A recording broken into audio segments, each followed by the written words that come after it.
on Biafrans Got Talent. We are letting Biafrans know the reason why we should remember those who gave their lives for us, those who died that we may live. You died to end my suffering. You died fighting for my freedom. Your blood is the seed of redemption. You are my inspiration. The deed no wrong with them, military shots at them. 67 to 70, we remember them.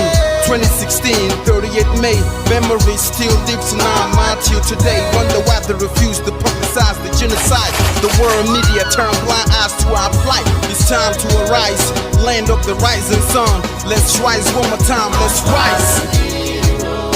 Yo, we will never forget our fallen heroes. Those who gave their life for us. Onitsha massacre, Ipocha massacre, Aba massacre. We remember you. Alright. Tell them I touched me, oh. Remember when me tell you say I touched me, oh. Yeah, I remember that what I call a Bruce Mero. But the way you go like a Papa Nuku. But then the way Boniro, me tell you what I look pandi, what pandi Samiro, me tell you what I day. For me the fall and the rest of man, I tell you what I feel about the pop, me tell them heroes, I want to promise you something today. We must fight together, no retreat and no surrender. We must hold them down till the end of time. The most important thing is that we will restore Biafra. May your soul rest in peace. I look up to the sky with tears in my eye. For other Biafrans and for freedom had to die. We will never forget you as the days go by. You are always in my heart, you'll never be apart. They fought for our freedom, they died for our freedom.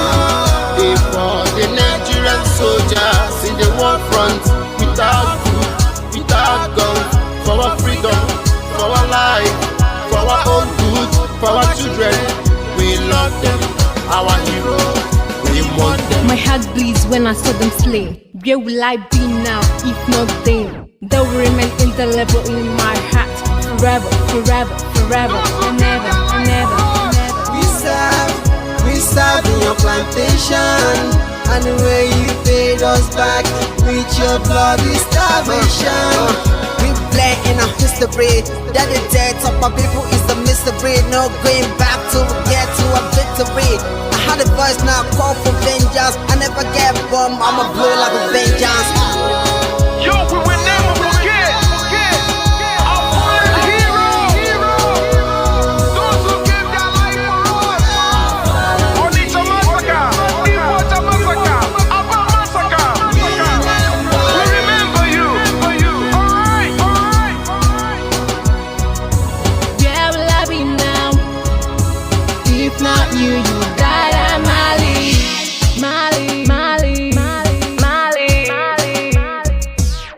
They were starved to death because of our freedom, and they paid the debt for our freedom. Flag high for those that died in the genocide, fighting for you and I. There is pain in our heart, we bleeding inside, tears in the eyes of our fallen heroes. This is for my fallen heroes. Give them a patient people. It's like I'm looking at myself in the mirror. Cause we to be a cast, I need to be a nurse. If we did not retire, They paid the ultimate price. They died for the freedom of unborn child. We live for the legacy.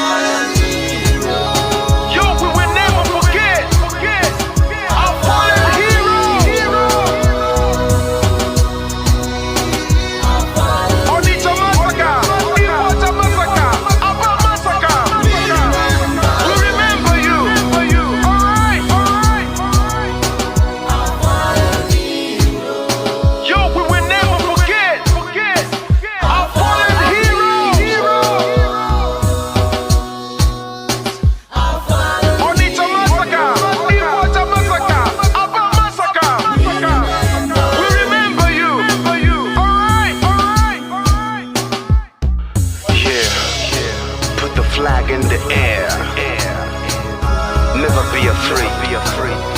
March on, cause we are more than conquerors. Yeah, you know what it is. I'm looking at myself We in the must mirror. revenge, and we must stand to represent who we are. Biafrans reject the global conspiracy against the Biafran people. At this moment, we use this media to demand the unconditional release of the Prime Minister of the United States of Biafra, Mazi Simon Ekpa Joko, who the Finland authority have held incommunicado for long now. They say they are investigating, and it's been months up to now. No charge has been brought against the Prime Minister of the United States of Biafra.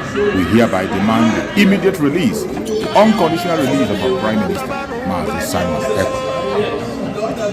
The global conspiracy against the Biafrans is unacceptable. We will never, ever accept it. It doesn't matter how they try to paint it, the whole world is watching. And it is sad that the world is silent, watching the atrocities committed against the Biafran people. Mazi Simon Ekpa is only asking for the freedom of his own people. He's only defending his own people, trying to save the innocent lives that are being wasted away. Free Mazi Simon Ekpa now.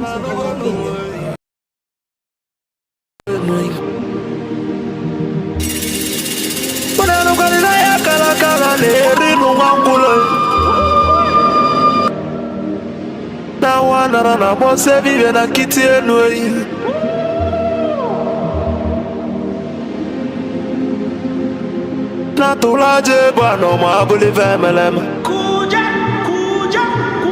Otibe kuna tulane bovo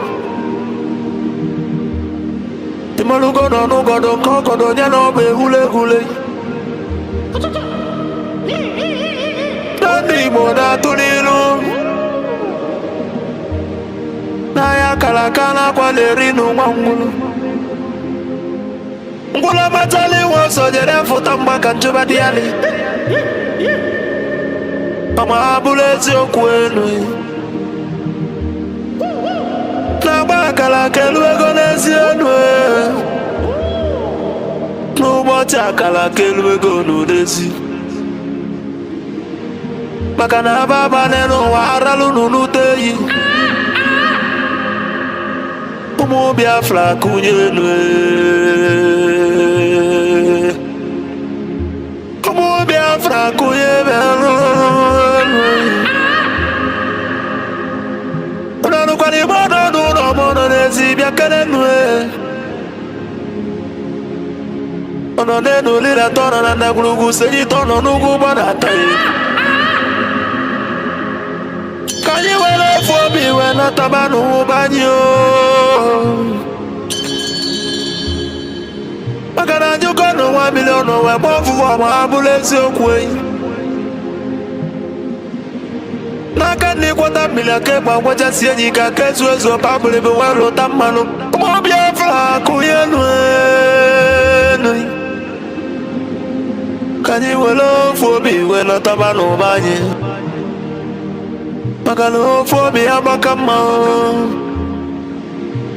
Nana nugo noe Umu Biafra na mekele umunina Nkabo nkanyi Mwadati na ijele wanyi biakenemi Akwage bulu kwekene na fandi otu Biafra is our hope And the Biafra is our religion Nkodi na wata chieza muno bibu onye iwere Wesi ya kene rugio Adubagwo chukwo Ikemba one of Biafra land mongwem Adawunele kala ya dike Mafondi mojiri diebu bebide biche vele mongwem Abusi kwodo kweji mali igbo nine Chimalo Biafra Bia Dumego Chuku Papa Gise Kana Logi Philippo F. Young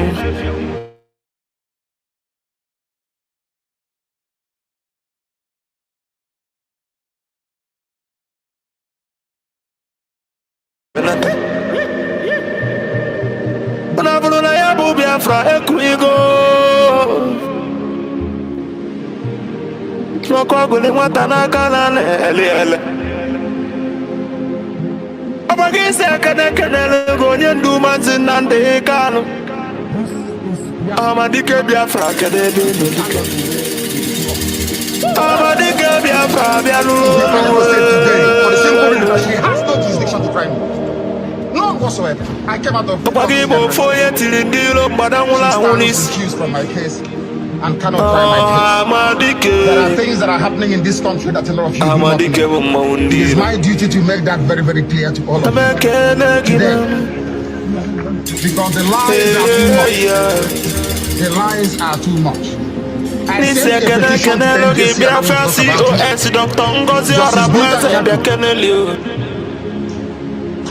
is using her position for personal gain. Her son and her husband are facing corruption charges. They told them convict me. This is what happens.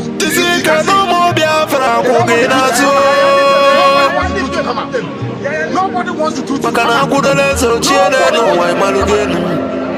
That's the problem. They sent her to my case. So Biafra government they know na exile cabinet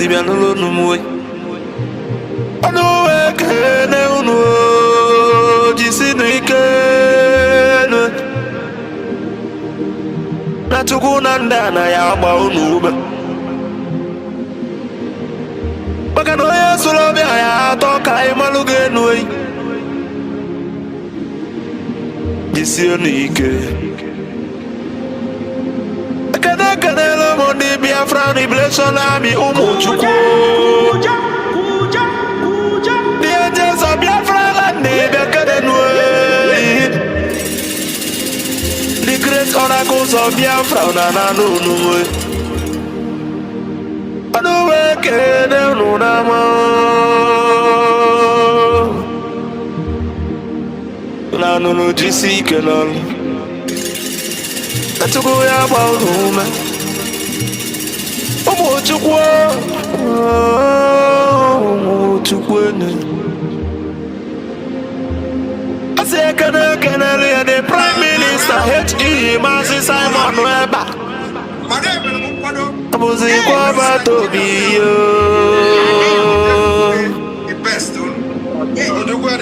Atwele Omo Biafra Bianunu Anonganga Piotembe Will Name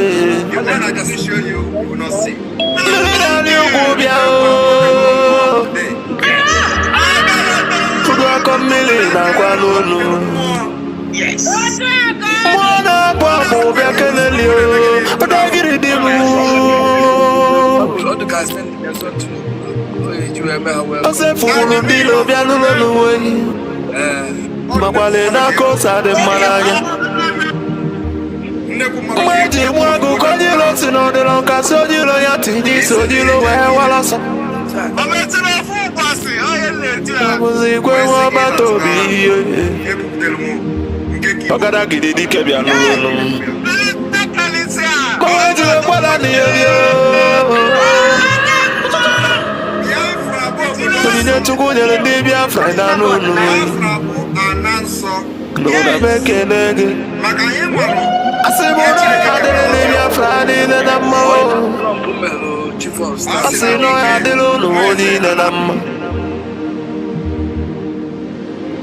Mandanye na bono mweno utelanyi welien Mandanye na bono nudonu na nudonu nongwe Makana mbona boke kwena bonike. Moya na no, moya no. No be for the belly, no one believe MLM. A good legacy will last forever, my believe MLM. And the remembrance of my beliefs you.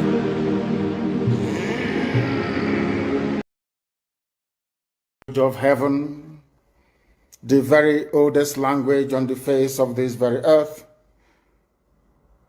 Chukwu okike abịa mapụrụ m ihe niile Chineke na onye ndị nsọ na-efe wee na-akpụ isi ala nye onye anyị na-agọzi aha nsọ ya mgbe niile onye anyị na-aja mma wee na-eto anyị enweghị iche ọzọ ewezuga gị anyị anaghị efe arụsị ọ bụ naanị gị bụ onye kere ihe niile kere eke mana onweghị onye kere ya ọ bụ ya mere ndị Igbo ji wee na-etu gị ebighị ebi ndị nsọ na-agba oche eze gị okirikiri ha na-akpụ isi ala nye gị ọbụladị ndị okenye oruo 2 na 4 bụ ndị na-atụ mkpọ ọla edo na ana ha niile si na-ede nsọ Chineke nna nke igwe n'ụtụtụ a ehihie abalị n'ụwa niile bụ ebe ụmụ gị gbasasịrị ka ụkpaka nna nke ebere dị ngọzi ka anyị na-akpọkọta ha eze ebube onye ime eluigwe wee na-arịọ gị mma gị na ebere gị amara gị na ọmịiko gị ebe ndị gị nọ anyị wee na-arịọ ka iru gị wee chaa n'ebe anyị nọ anyị wee na-arịọ gị eze ebube dị ngọzi ka igwe tinye ọgbaghara n'etiti ndị iro ka ha rabụ ndị kụziri ka ha wee megide anyị onye nwe m na Chineke nna dị nsọ ka aka nsị ndị dị etu a wee baa ha ọnụ ije obodo ekwensu bụ zuu wee laa ya n'iyi anyị wee na-arịọ gị onye na-adịgide ma ruo mgbe ebighị ebi biko nụ ka iwe mee ka Biafra wee bịa ọsọ ọsọ nna nke ebere na ụmụ gị atakwala n'ahụhụ anyị wee na-arịọ gị ka iwe na anyị ezi echiche na amamihe mmekọrịta nwanne na nwanne ịdị n'otu ọganiru ịhụnanya nke pụrụ iche onye nwe m na Chineke nna ka iwe etinye ụmụ gị ezi mmụọ nke eziokwu ma wezụga anyị aka ajọ ihe n'ime ndụ anyị nna nke ebere dị ngọzi ka ọ ga-abụ na ikpeta maazị na Biafra ga-abịa anyị ga-aja gị mma wee too gị wee gọzie aha nsọ gị kpụ isi ala nye gị bulie aha nsọ gị elu site n'ebighị ebi ma ruo n'ebighị ebi ka a na-arịọ gị ise ise ise. This very morning, all of you, I believe that those who are watching know who we are and why we do what we do. My name is Nnamdi Kanu. I am the leader of the indigenous people of Biafra all over this very planet Earth, the director of Radio Biafra and Biafra Television, and by the very special grace of the Most High Elohim, a servant of the wonderful people of Biafra. We are live and we are direct this very morning, afternoon, or night, depending on where you are. And we start this very day by making it abundantly clear that the greatest enemy of a black man is the way that we reason. If not that the way we reason is very, very abhorrent, there is no need or reason why we should be suffering and complaining every blessed day without the courage to do something about it.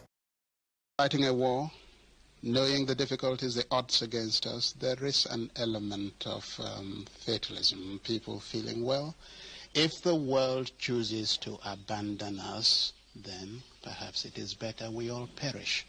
They don't ever consider a Biafra not free. They believe in either Biafra free or no Biafra at all. That means none of us living to see it. I want to let the world understand what the so-called founding fathers of the Zoological Republic actually said about Nigeria. Since 1914, the British government has been trying to make Nigeria into one country, but the Nigerian people themselves are historically different in their backgrounds, in their religious beliefs and customs. They do not show themselves any sign of willingness to unite. Nigerian unity is only a British invention. Alhaji Sir Abubakar Tafawa Balewa, 1948, a founding father of Nigeria. The second one, Nigeria is not a nation. It is a mere geographical expression. There are no Nigerians in the same sense as there are English, Welsh, or French. The word Nigeria is a mere distinctive appellation to distinguish those who live within the boundaries of Nigeria and those who do not. Chief Obafemi Awolowo, 1947. Now, lastly, let me tell you what Nnamdi Azikiwe said in 1964 after the so-called independence of Nigeria. It is better for us and many admirers abroad that we should disintegrate in peace and not in pieces. Then, should the politicians fail to heed this warning, then I will venture the prediction that the experience of the Democratic Republic of Congo, which is Katanga, will be a chance play if ever it comes to our turn to play such a tragic role. These are the historical facts that nobody can deny. We have it in abundance. So, their three founding fathers have, none of them actually believed in one Nigeria. All their founding fathers. But tomorrow now, you see Guardian, right, found the founding father. Our founding fathers will be disappointed. But your founding fathers never believed in one Nigeria. It is here now.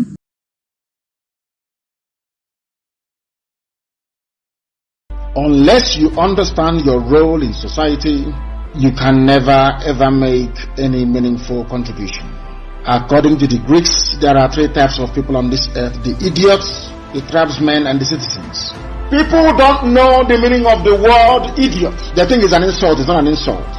When the Greeks used the word idiots, they did not use it as a curse word.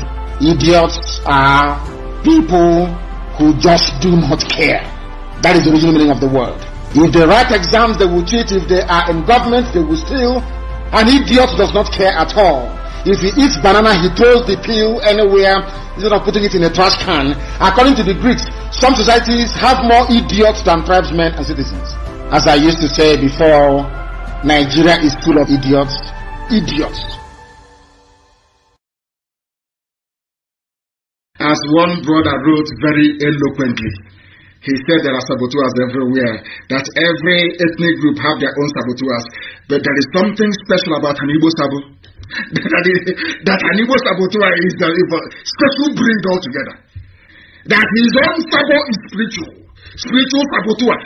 What drives him or her, he or she wouldn't know. If they try to be like you and they cannot be like you, the next thing is envy. And another thing is, what do I do to bring him down to my level? They go into sabotage. That's the way they are. It's in their nature.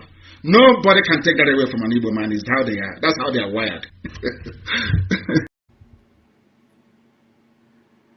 I want to make it very clear this evening that those who align with the Nigeria government to undermine the legitimate interests of Biafra people, especially in the liberation phase of Biafra, we are not going to allow them to have peace within Biafra territory,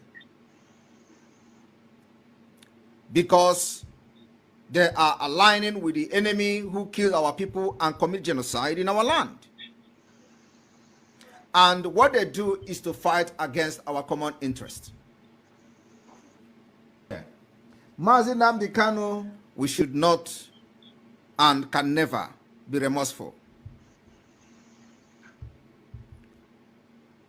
We are going to deal with them decisively by uprooting those individuals who, by the pen, approve the invasion of Biafra land and making it possible for the Nigeria terrorist security agencies to lay siege on Biafra soil. Regardless of their status, we don't engage later after Biafra has gotten its independence. The idea of the struggle, of the face of this struggle at this point, is to liberate Biafra holistically. Because if we don't do it now, it may undermine the development of Biafra when we go into the second phase of the civil war, with the internal civil war after Biafra independence. And we cannot allow that to happen. We have the potential to develop at the fastest rate, more than any country in the world. These people must be driven out of Biafra land and never to set their foot on Biafra soil.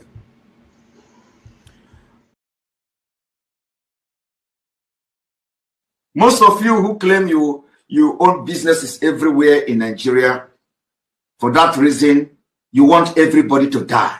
Nobody is above death. Death is going to visit everybody. Just have to pray that you live and make impact in this life. The impact that matters now, as far as Nigeria is concerned, is not the impact to make people millionaires. It is impact to make people to be alive. It is impact to make people to feel secure. It is impact to make people feel they are free. That is the biggest impact you can make.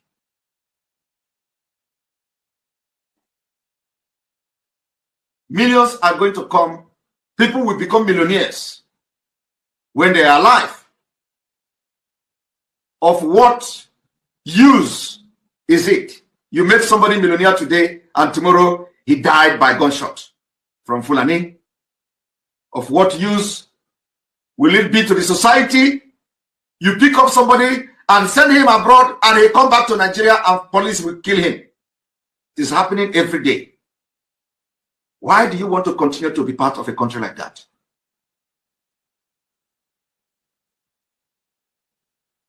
Why?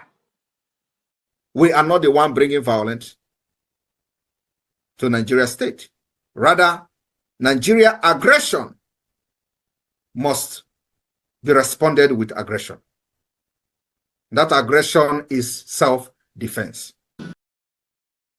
We have no mercy for those that come to disrupt the restoration of this struggle. We don't negotiate with anyone.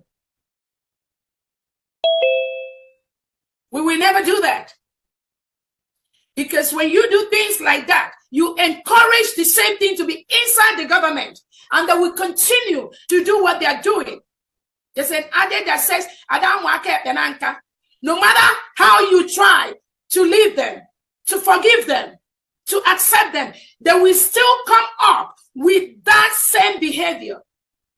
Because Nigerian government has a process of divide and conquer. They use people within to destroy what Biafrans are doing. We already know that, and that is why they are not going anywhere. That is why we stop them on their track.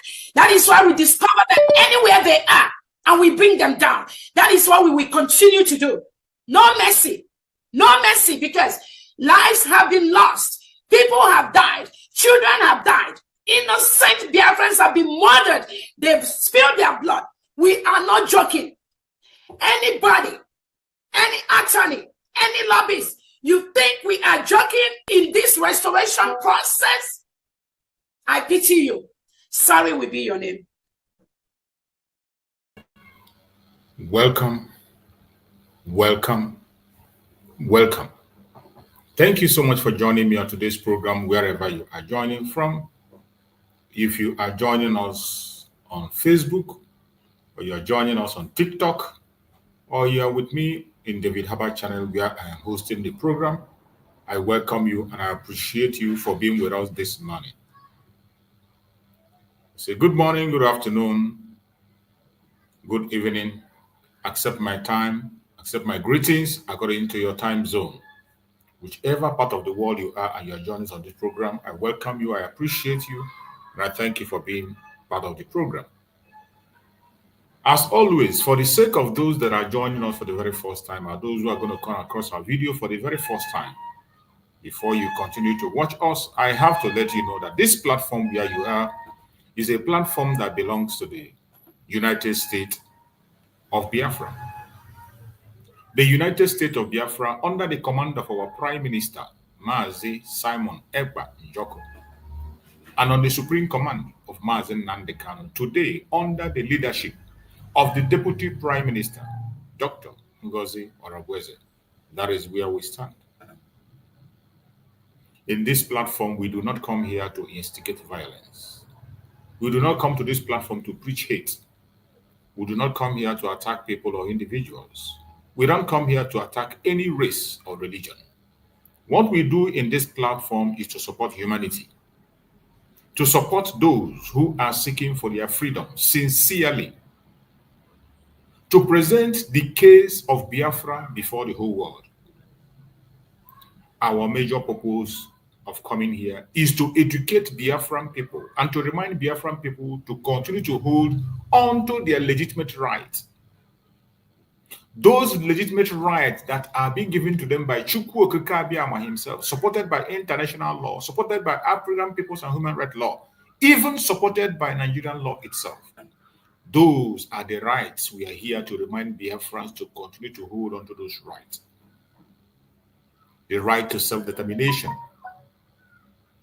The right to self-determination is an international right that is given to every human being on the planet Earth.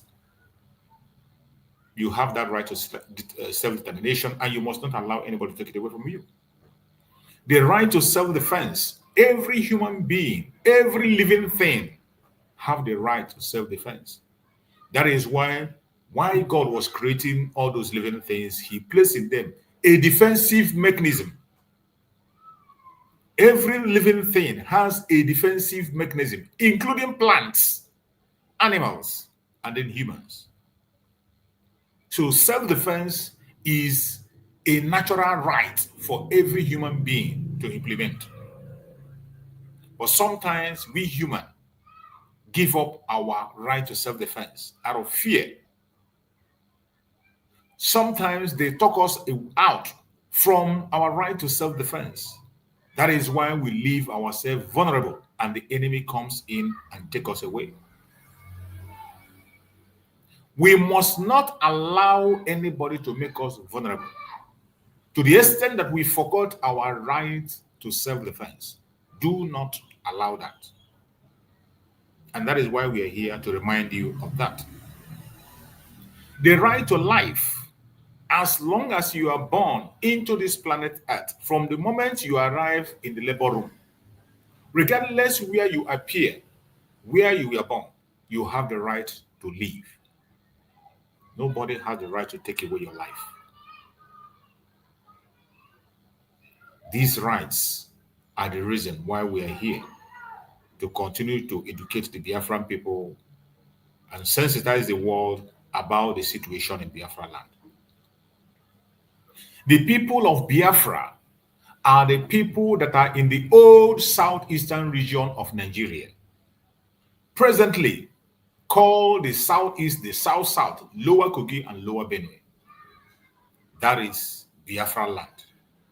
And Biafra that we speak about in the old southeastern part of Nigeria has been a country of its own from 1967 to 1970. Nigeria fought war against the Biafran people for 3 good years. A genocidal war supported by the international communities. When I say international communities, I mean the British, the Russians, the French, to an extent, the United States, fought against the little Biafra of 3 years. For 3 good years. In that 3 years, Biafra was a sovereign state, recognized by so many countries of the world, and they never took back their recognition from the beginning of their recognition until the Biafran people were deceived into accepting no victor, no vanquish. The Biafrans were deceived into accepting no victor, no vanquish. And they were promised that there will be reintegration, there will be reconstruction, and there will be rehabilitation of the Biafran people. That was the basis upon which they agreed on that no victor, no vanquish. But it's been more than 50 years and still counting. This 3R has never been implemented by the Zoological Republic called Nigeria itself and its ally. They have refused to implement the 3R: reconstruction, rehabilitation, and reintegration. The agreement upon which the Biafran people accepted no victor, no vanquish.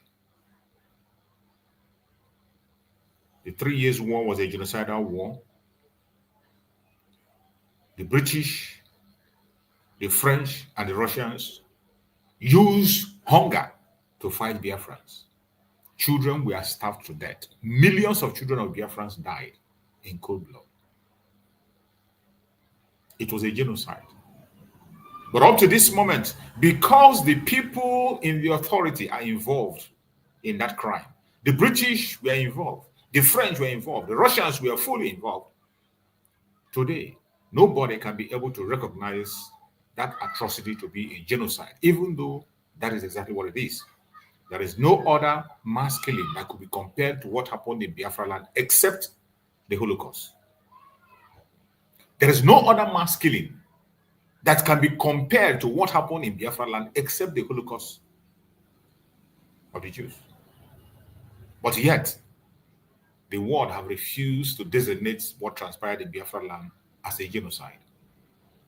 In fact, they don't want to talk about it because of those who claim to have the permanent seat in Security Council. The British have done all their maneuver with the French and all their allies to make sure that that atrocity is not designated genocide, but that is exactly what it is. For those who are not aware of what transpired, go and read it up. There are informations on Biafran War that you can get, though most of them are being told in a wrong way. Most of them are being told with some political correctness. But I bet you, meet a Biafran who knows about the Biafran Civil War and hear the story. You will understand what transpired. But sadly, here are we today. The most painful thing is that that war has continued. And that is why we cannot be silent. That is why I am here. That is why I come online every morning to speak. That is why you see my brothers and sisters on various platforms speaking about Biafra. So when you meet us online talking about Biafra on various platforms, asking and requesting for our own nation, please, when you see us speaking about Biafra, understand that we are hot. Excuse me. We are telling our story. And it is only those who wear the shoe knows where it pinches them. Nobody can tell our story better than we do. We know what we are going through. And that is why you go to various platforms on Facebook, on YouTube, in TikTok, you see Biafrans on different platforms calling for their own independent state.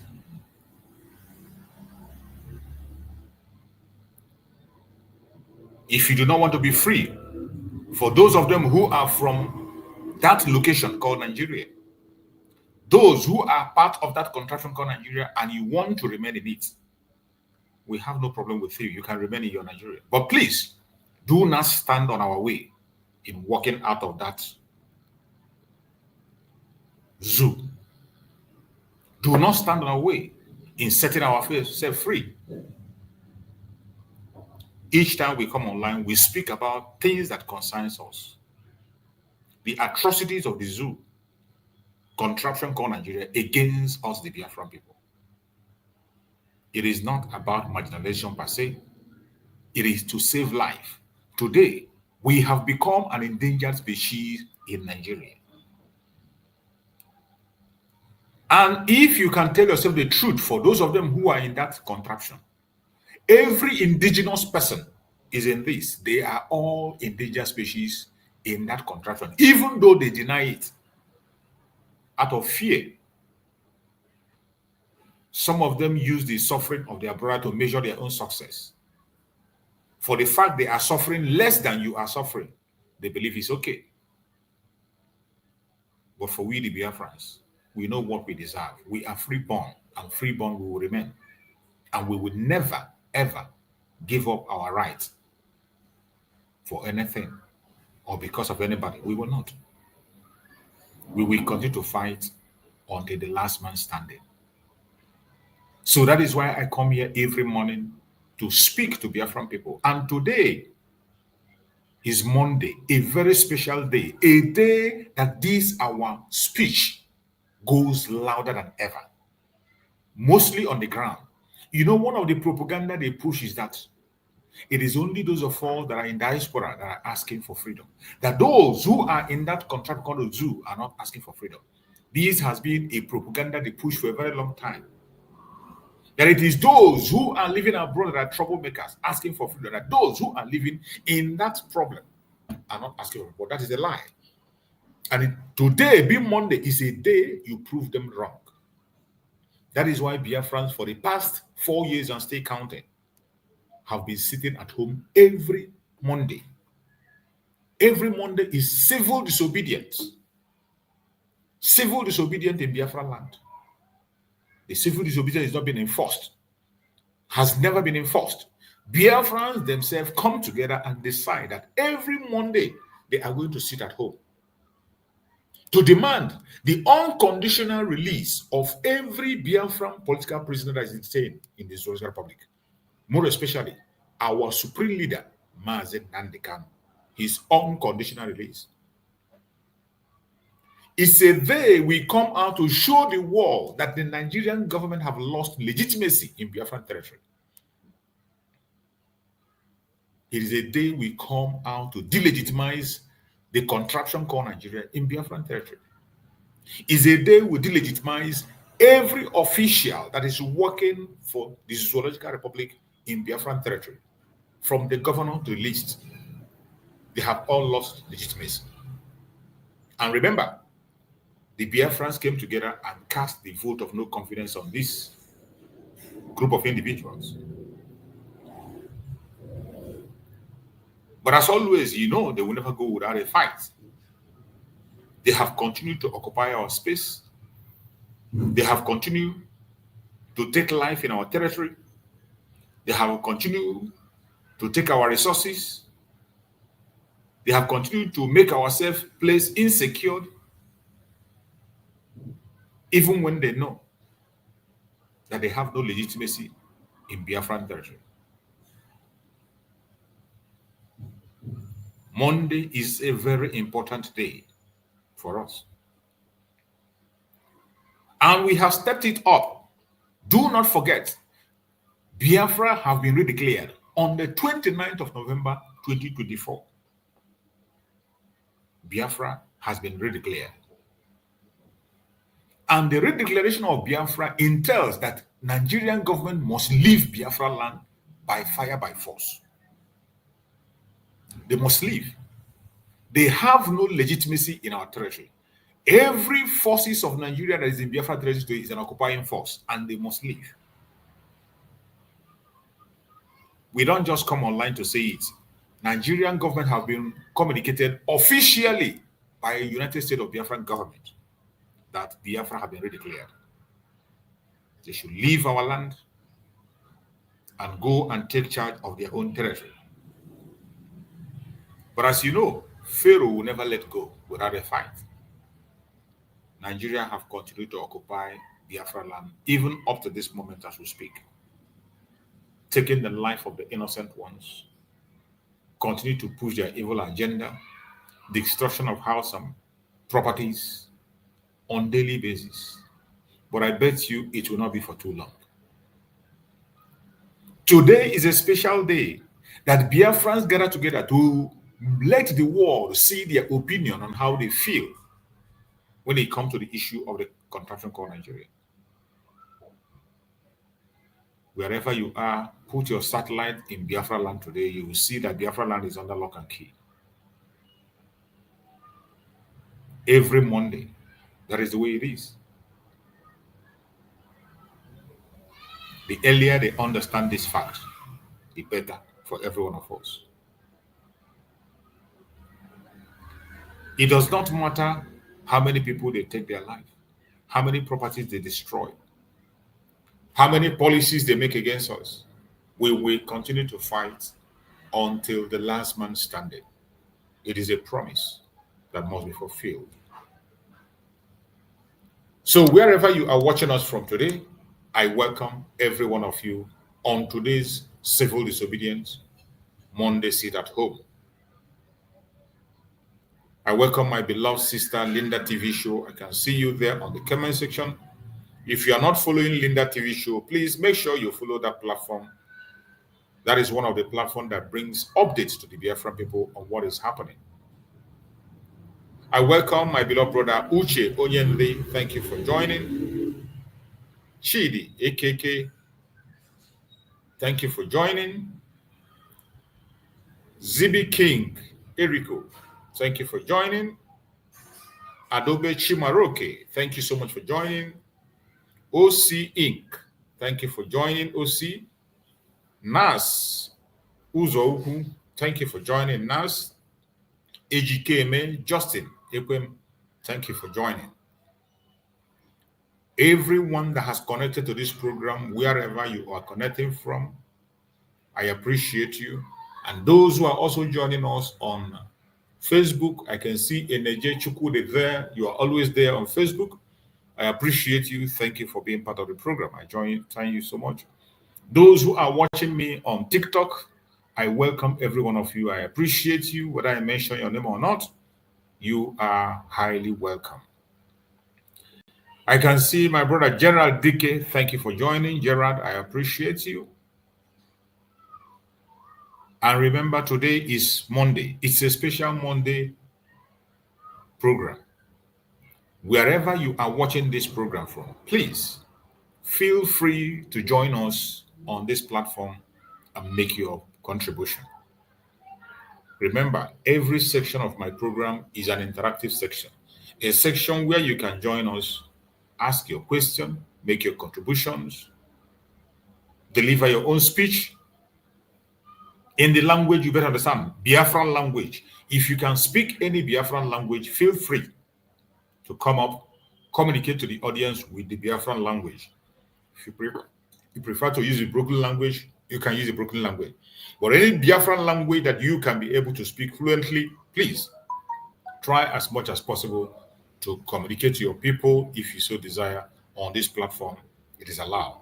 The platform is for everybody, not only for the Biafran people, all people that care about humanity. It is for everybody. It does not matter your race. It does not matter your religion.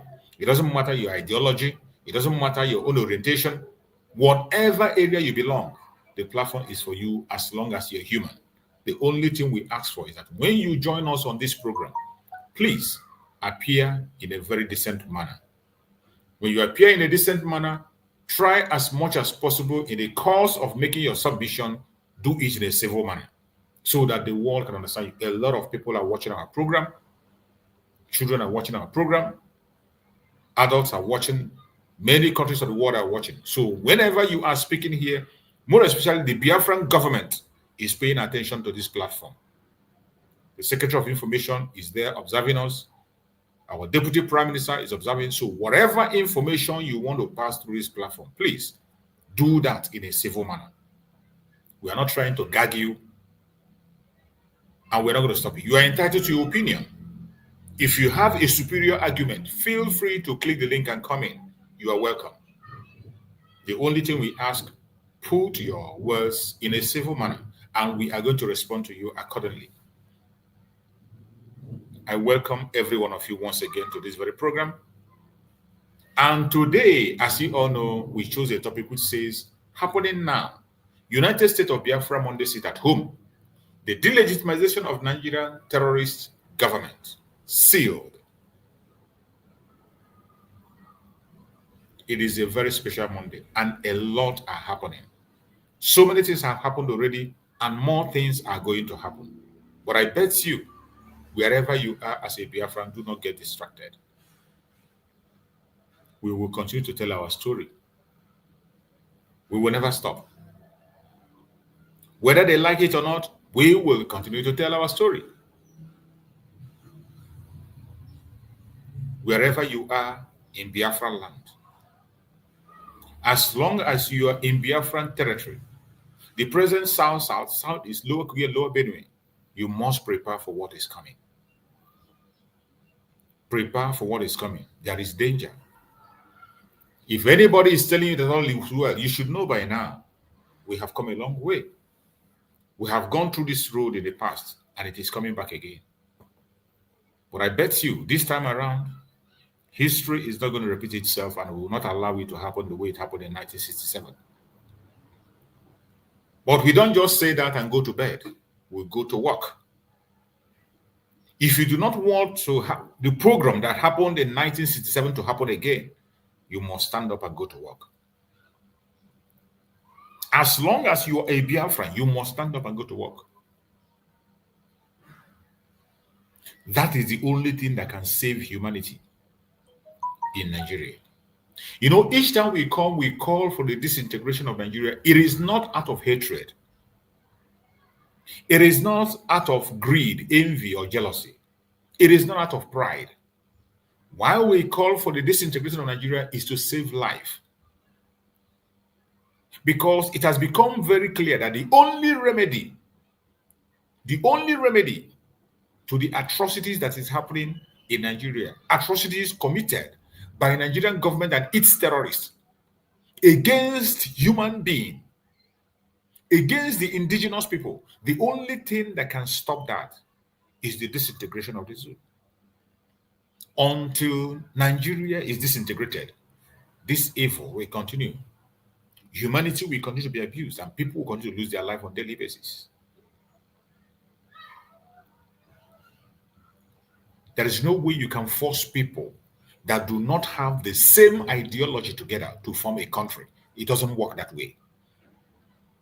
Countries are formed alongside with people that have common interest. People that have common interests, they are the people that come together to form a country. You cannot be boasting of having a country or preaching a country with people that you do not share anything in common with. Nigeria is not a country. What you see there is a geographical space where people of diverse ideas are forced to be together. And you know what will be the final result of that is an explosion. That is why many of them use the phrase that Nigeria is sitting on a cake of a gunpowder. But it's unfortunate that the people that give this phrase at the same time refuse to take action. Some of them are very good in giving you speeches, and you will love it, you smile and you clap for them. But when it comes to the solution to the problem, to end the death that is imminent, they have nothing to give you, they have nothing to offer. But for us, the Biafran people, we don't miss words. We say it the way it is. The solution, disintegration. Let the Arewa people be on their own. Arewa people are people of same value system. People in Arewa have the same value system. And I bet you they will be very comfortable in a caliphate. Allow them to go their separate ways. Look at the Oduduwa people. These are the people that have the same value system. Allow the Oduduwa people to be on their own. Grow in their own space, at their own speed, and practice whatever they choose to practice on their own. In like manner, when you come to the old southeastern region, the Biafra land, these are people that have the same value system, the same lifestyle, almost the same religion is what they have. They have the same food. The same kind of food is what they eat. When you see them standing side by side, you hardly differentiate who is who. People that have the same value system, the Biafran people, allow them to go their separate ways and secure their boundaries. In the Middle Belt also, you have people that have similar value system. Allow them to be on their own. This is a genuine call that we are making. We have made this call silently. We have made it in writing. We have made it through a protest. We have made it in so many ways, but nobody seems to be paying attention. Instead, they come after us and they take millions of lives. And that is why the stage we are today is not talking. We have decided to walk away from that zoo. From the 29th of November 2024, Biafra was redeclared.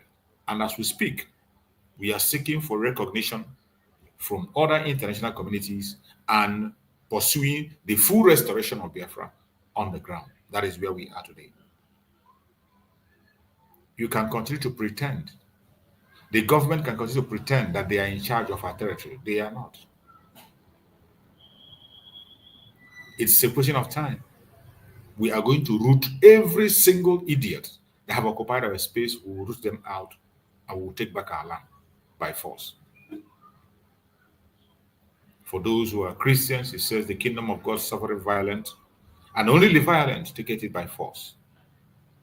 And as it stands today, there is no other way except to go by force and take our land. And that we will do. And while we are doing that, we will do it in obeying all international laws. That was why our Prime Minister Mazi Samaneko went through all the process. He went through all the process to establish a government in exile. And that government in exile was able to build itself and went ahead, conducted self-referendum, created an army of liberation, had every single government parastatals under them, and has a territory that they control. Finally, redeclared Biafra and called it the United States of Biafra. That is where we are today. They can continue to pretend not to see what is happening. We have communicated to them officially, and we will continue to do what we have to do for the world to hear our voice. Today, being Monday, is one of those days we make our voice heard to the world. And wherever you are watching me today, if you are watching from Biafra land and you have a report in your area, feel free to click the link and come in and give us a report. The restoration of Biafra is going to happen. They can delay it for all I care, but I bet you it's going to happen quicker than they even expect.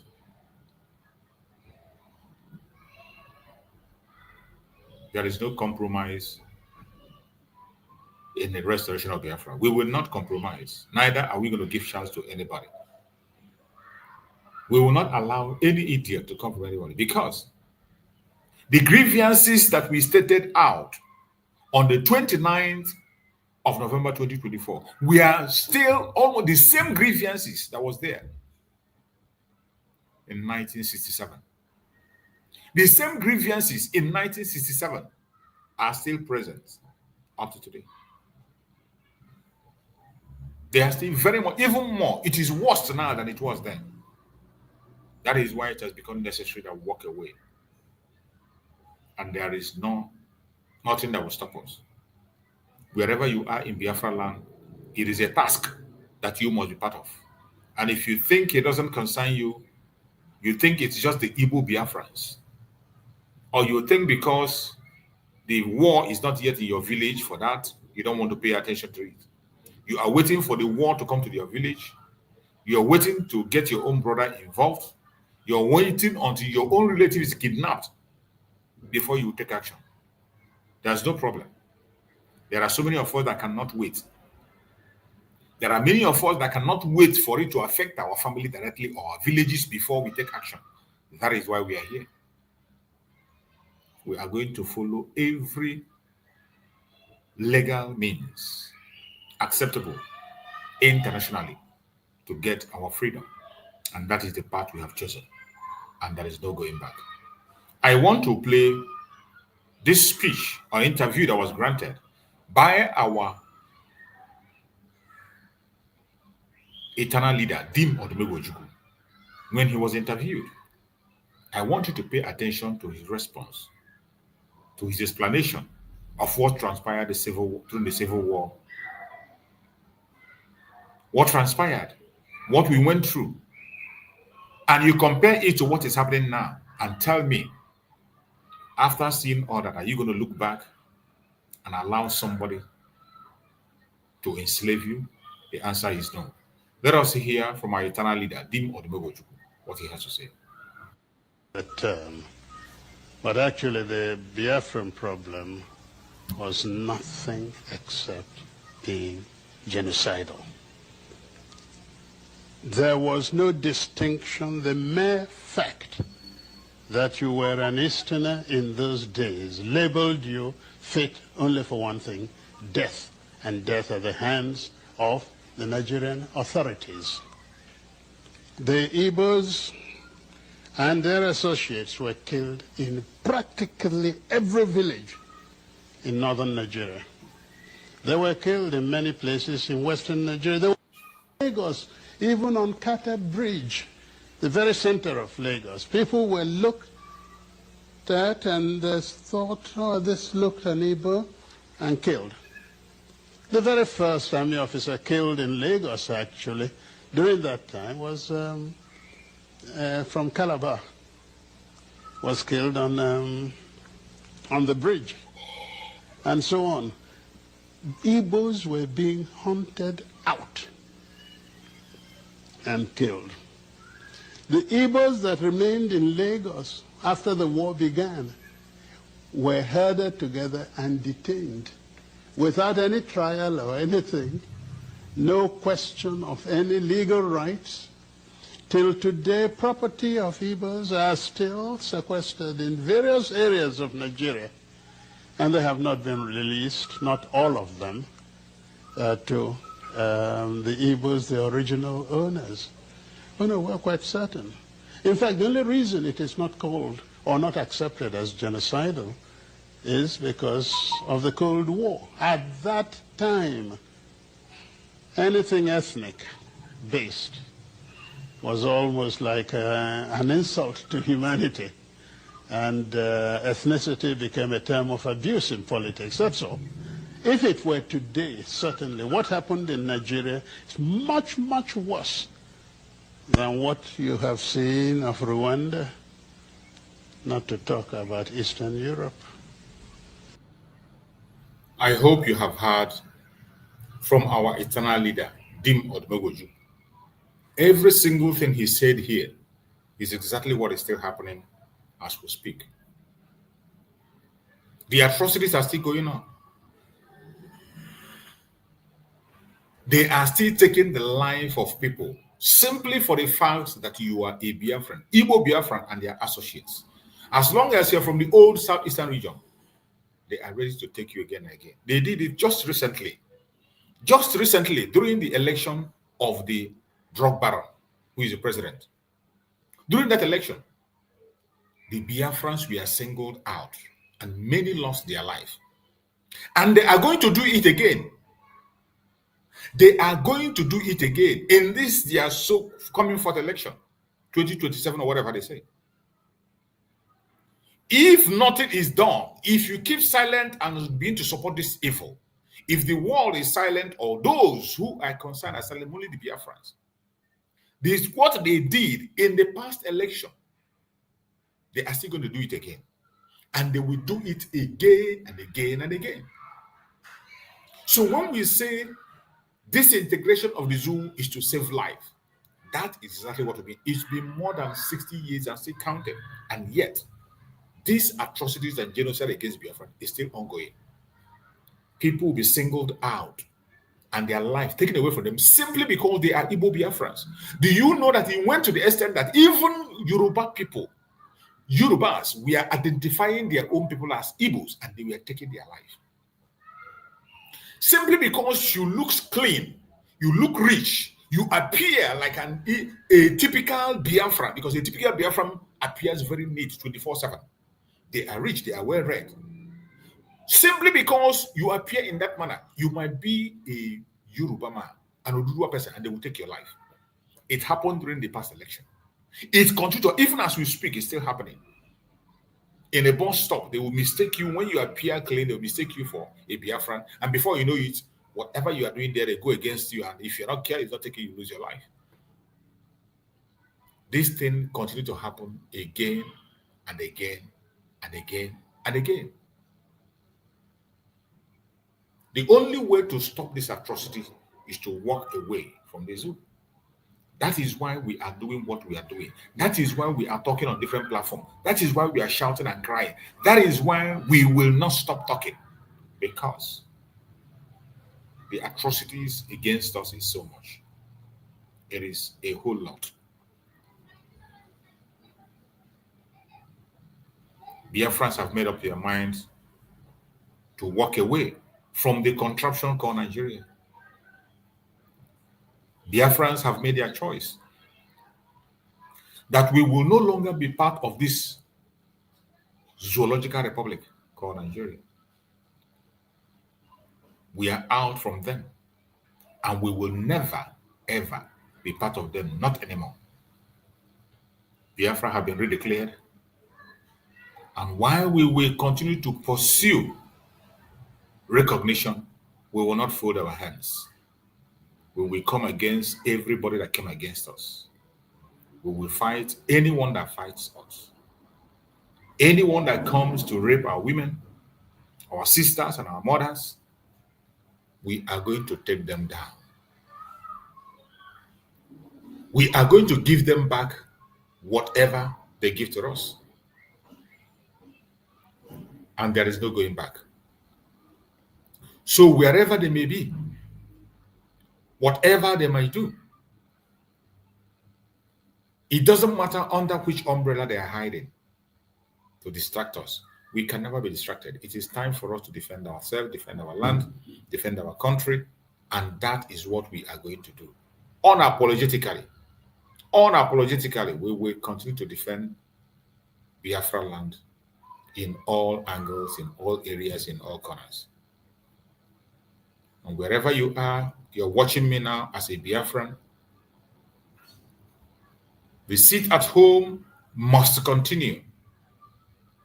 Every one of us know the importance of the sit at home. We have achieved a lot with the sit at home. If not for the sit at home, I bet you our Supreme Namazan Nandekano might not be alive today. If not for the sit at home. If not for the sit at home, so many things you are seeing, the little piece you are seeing in Biafra land today, you are not going to find it. If not for the sit at home, the world would have not known what we are facing and what we are going through. So the sit at home must continue. It does not matter what the enemies think. It doesn't matter what they feel. They will try to water it down. Sometimes they come and tell you it is not happening. Forget them. Forget the propaganda and the blackmail. We are here, and we will continue to tell you that the sit at home is going on. And I thank Chukwokara that the Biafran people are not distracted. The genuine Biafrans are not distracted because they know what they want. Biafrans are not distracted. It doesn't matter what the enemies are doing. It doesn't matter how they try to do it. We cannot be distracted. The Biafra land is under lock and key. And that is how it will remain. That is how it will remain. Whether they like it, whether they don't like it, we will continue to hold on to the sit at home until we are free. What you are watching now on the screen is the update of today's sit at home. This is the update today. The United States of Biafra platform, that is where this is coming from. Give us the strength to heed the humanist call, to give and not to count the cost.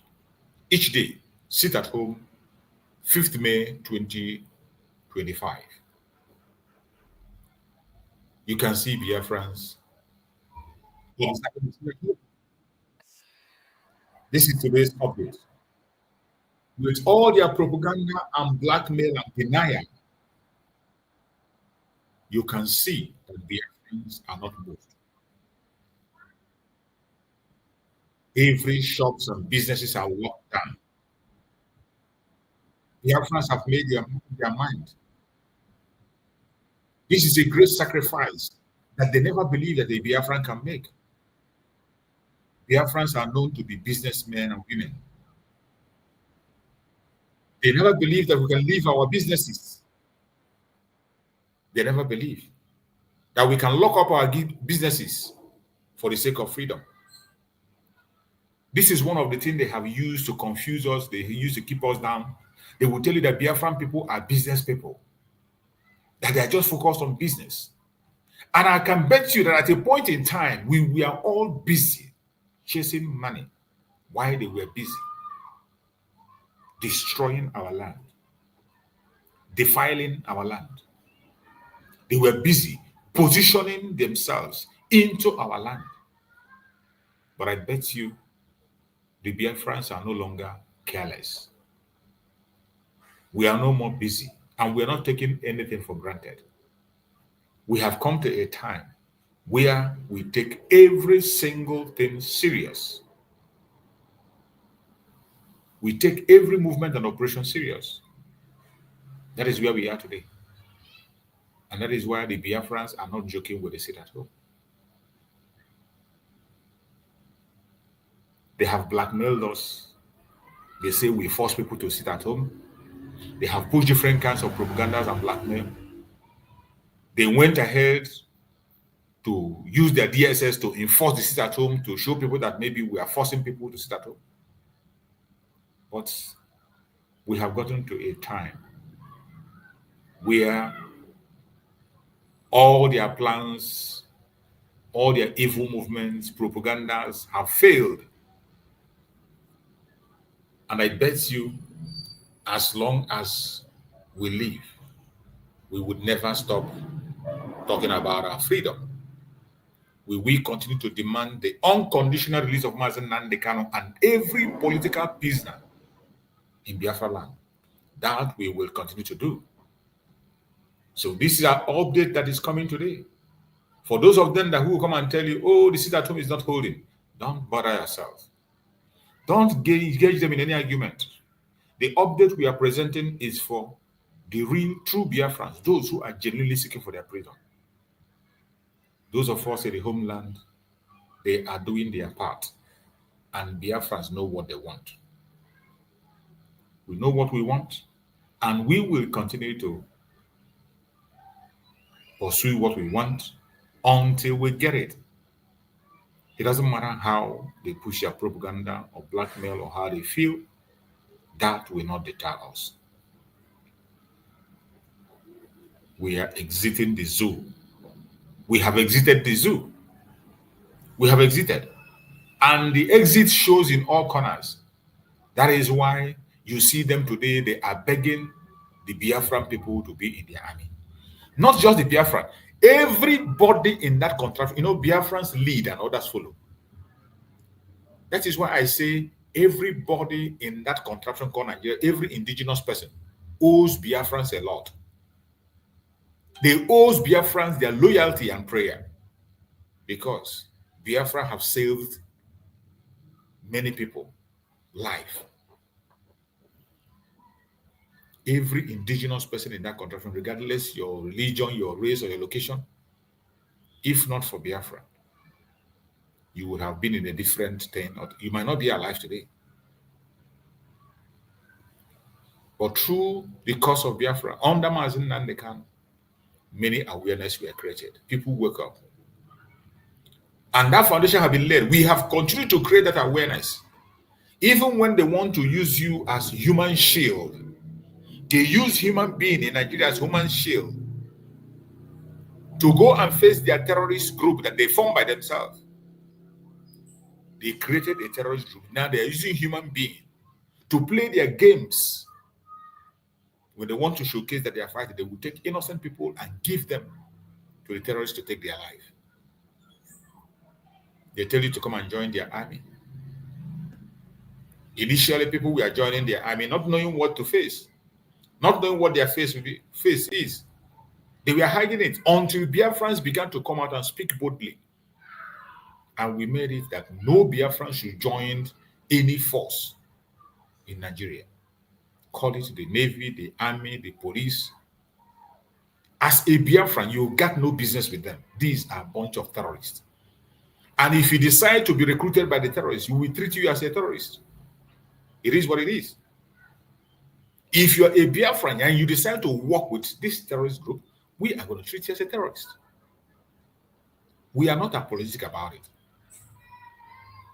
And when we say Nigerian military and the police are terrorists, it is not a propaganda or blackmail. There are facts to back all those things up.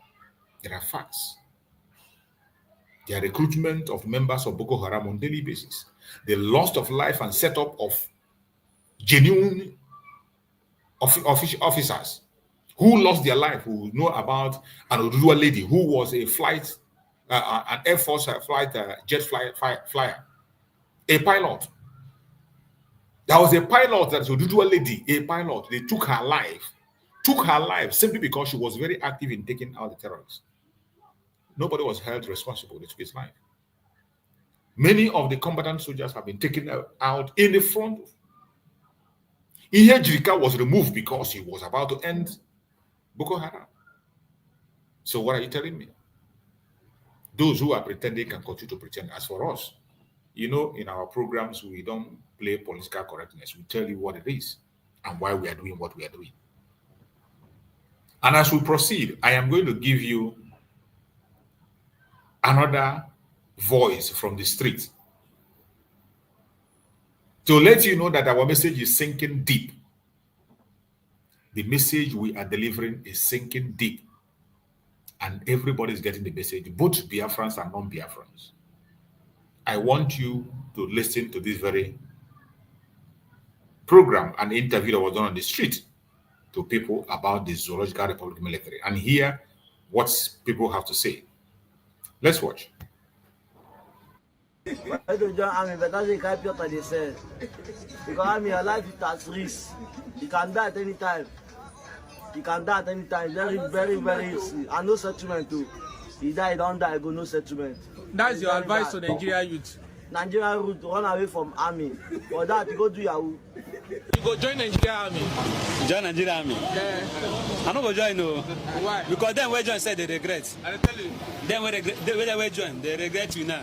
I will go join. For people where they regret. So what you be say, you now will be say, now you they protect the country. To pay no problem. You go cry for salary, but you will carry gun, they walk up and down. Maybe say, we are kake. They answer me, man. I don't feel join force as the country there like this. I don't feel join court. Stand. So you away from the south, they will not recognize you.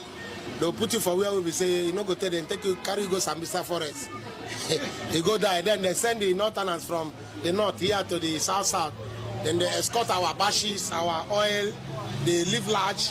Then our south children, they for Sambisa Forest, they face war. So that's why you see our people here don't get that experience. Say they know they valid for the military. They decide to shun the military. All right, thank you. Initial garaga, no be that one they work. They feel give you everything free. You go finish. Now wait till they can ask come of it where you go finish. Now be the matter.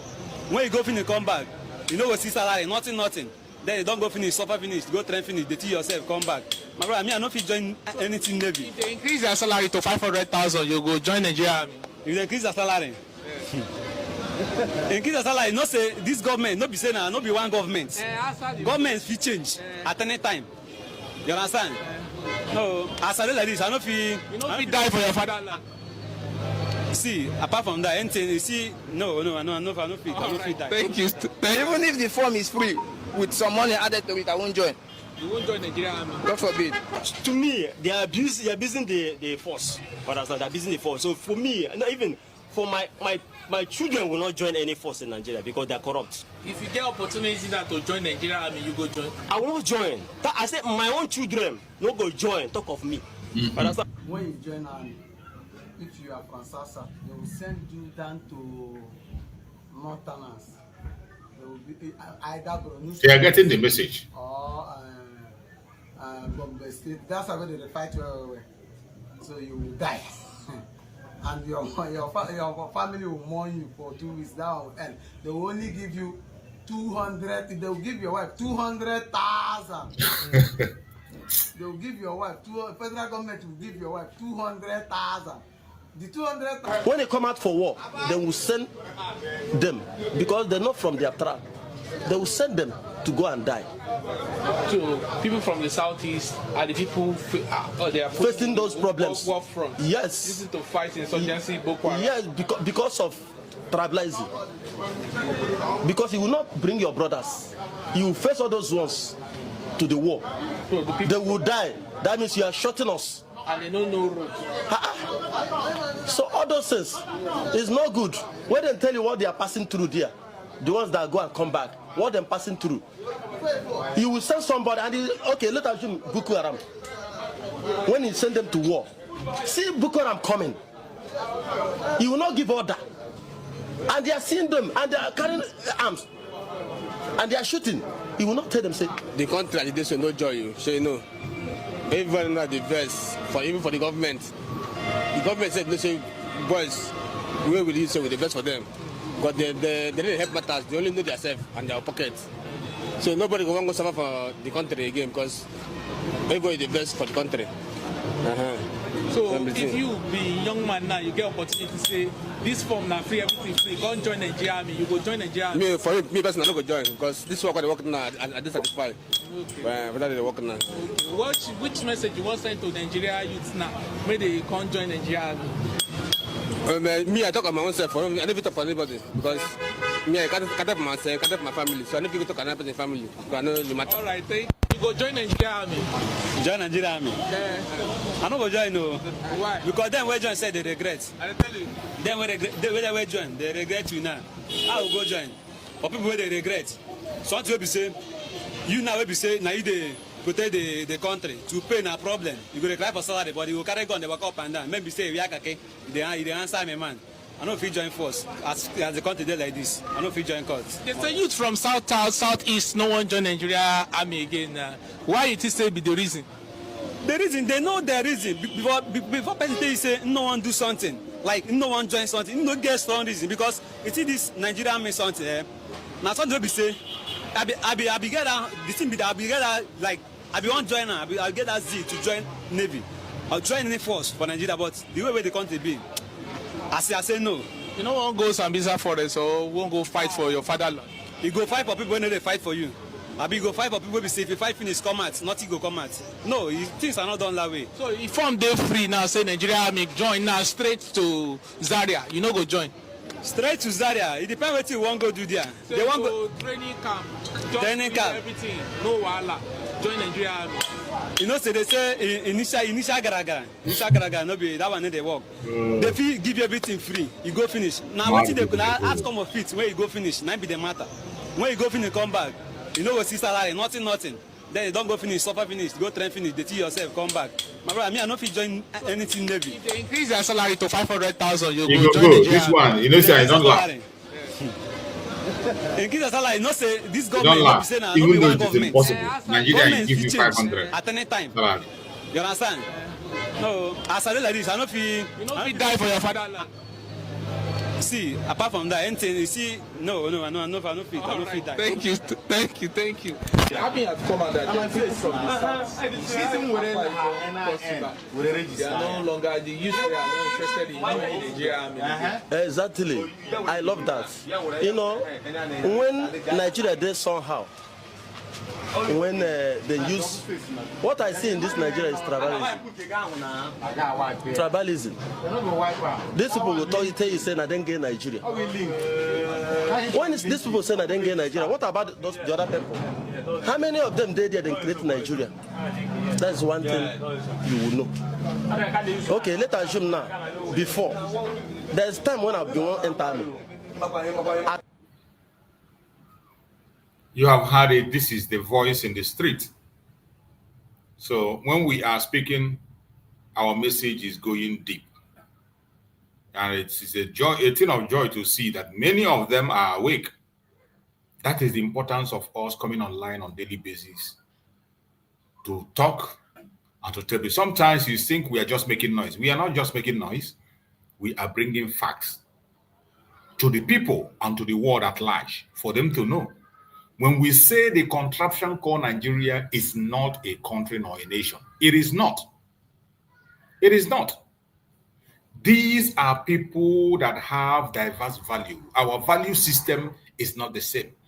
The value, there is a clash of value system in Nigeria, and that clash of value system have created a chance for terrorism to flourish. It has created a chance for the terrorism to flourish, which was sponsored and brought in by the government itself to manipulate the indigenous people, put them under fear to obey every single thing they want to do. And this very directive and instruction was the same thing that was taught to them by the British, because that is the system British used when they were colonizing the people in Nigeria. They used fear and force. They used fear and force to hold them down so that they could not be able to revolt. That is why, even while they were living, instead of creating the police for the people, they created a police force. Police force, what was the British left. And today they are still using that force. And when they see as if that force is not working well for them, they go ahead and bring another. They bring raw terrorists. This one is not. They don't want to camouflage it. They went and imported terrorists to instill fear in the people. And all these things are master planned from the top, from the British. They are the ones that planned it. They formed all this force to continue to put people under pressure, create fear. They create fear in the life of the people so that they wouldn't be able to revolt or ask for what is their right. That is why today in Nigeria, even in the face of death, in the hardship, in the insecurity, they are still scared to speak. Only the Biafrans can boldly come out and speak. Only the Biafran people are making their demand boldly and openly. And we will continue to do so until everyone is free. When you see what those people we are saying, those young men in the street we are saying in that video, it is the truth and nothing but the truth. And I thank Chukwuka that they are now aware. Their eye is open. Their eye is open. You can imagine the most populated African nation in Africa cannot have enough military, enough police to police its country. That should tell you that something is wrong. That should tell you that something is wrong. But fortunately, nobody is paying attention. The international communities don't care. They are not paying attention. We are calling for this integration that people will be on their own and grow at their own speed and their own speed. They don't want to pay attention because they believe that when we divide along tribal lines, it will stop their stealing in Nigeria. They do not want us to divide along tribal lines because they know when we divide along tribal lines, they will not have that chance again to continue to steal our resources. They will not have that stronghold again on the people to steal their resources. That is why when we call on dividing along value system and tribal lines, they refuse it. But I bet you, we are no longer asking or begging. We have done it, and we will continue to pursue it and make sure it's established fully. There are still people that have conscience on this planet Earth. There are still some human beings that have conscience, and I believe in due time they are going to come up and do what has to be done. I'm going to play another video for you who thought that maybe what those people were saying in the street is just a made-up story, or somebody forced them, or it would state something. I'm going to now play a life experience of people who have served in the Zoological Republic military, in their police. Life experience of their condition. For those who are still thinking that maybe, oh, those ones who are making video that we are paid, because that's the common thing. They tell that they are paid people, that they are hired people. Now I want to play another one to show you people that have lived it, full life experience. Watch and listen to this. It's not good. It's not good. It is bad. Look at me, I can't because of suffering. I'm not happy. When did you retire from the police? I retired in the police 2015. Receiving 20,000. I have 6 children. Look at me, I'm suffering. How I'm crying. I'm thinking of my children. How I'm going to survive. Oh, we are saved. Give us our right. Oh, we are saved. Give us our right. We are not living here until our hijacking gratuity have been paid to us. I will never go to Nasarawa until my hijacking gratuity have been paid to me. I'm not begging federal government. It is my right, and I'm ready to die. And if I see that no gold, no, I will go and join Boko Haram. I will become an instructor there. I'm physically fit and held. To General Police. Did you hear that? Did you hear that? You see, some people don't know how serious or how the zoo have failed. When we say it, you don't understand. Their own is even better. That for them, at least, those of them in the north, like Nasarawa, as he said, those people in Nasarawa, listen, they can be able to come out and speak and they will not come. But those of them from Biafra land, they are not even alive today to ask for their own gratuity. They are not even alive to ask for their gratuity, and they will not be bold enough to come and make this kind of protest. If you do, if you come from the Biafra land and you make this kind of protest, you are a gunner. They are going to single you out and they will murder you. These ones are from the north. You heard him from Nasarawa. At least they still have that guts to come out and ask for their gratuity.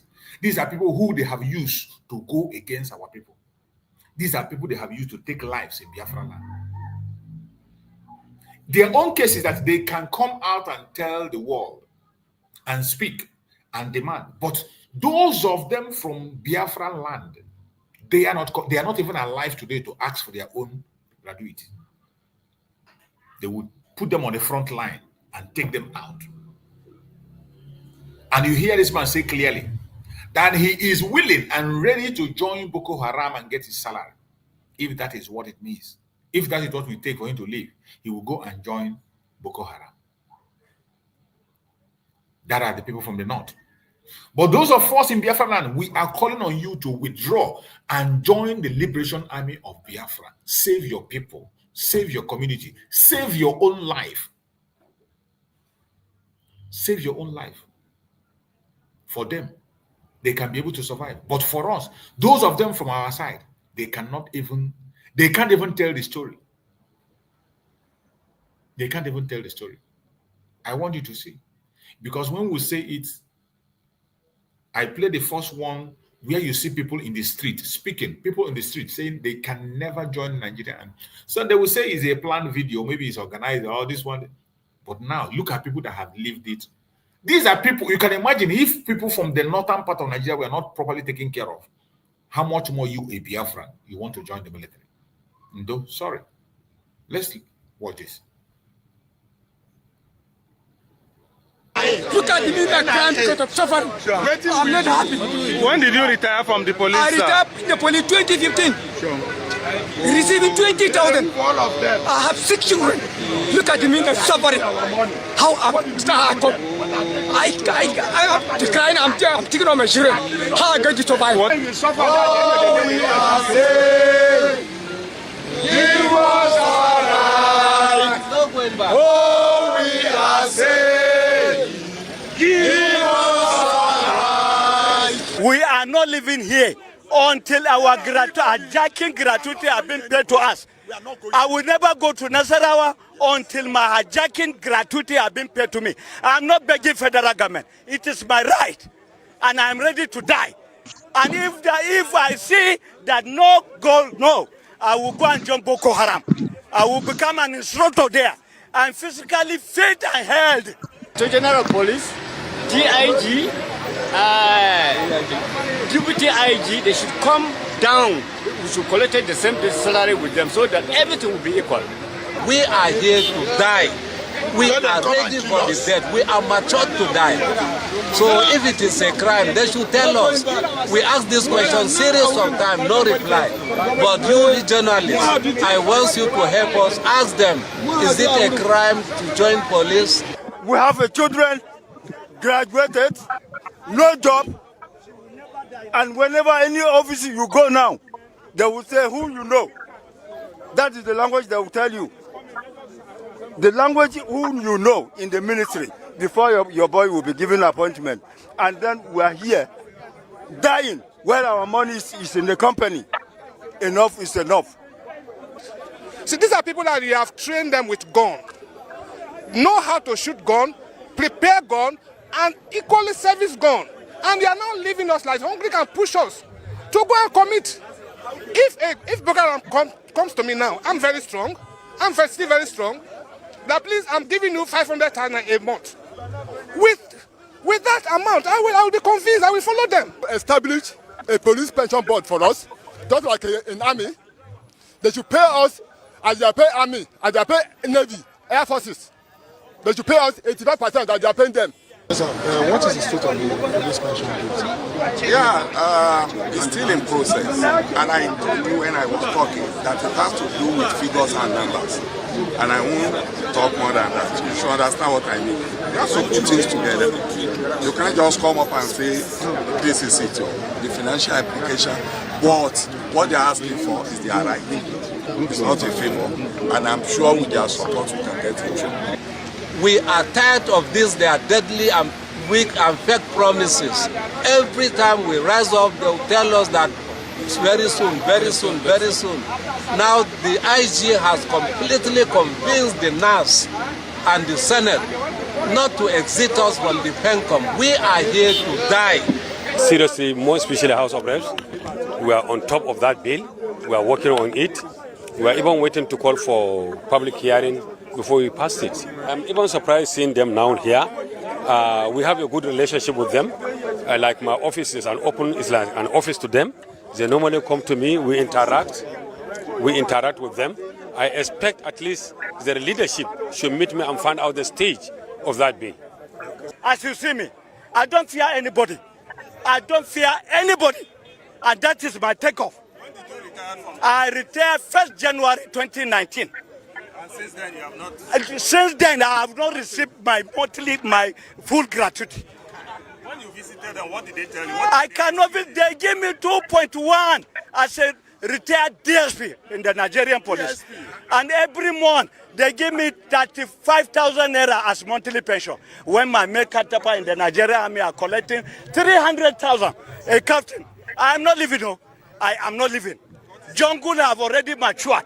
This is the one, the two. We are going to PENCOM office.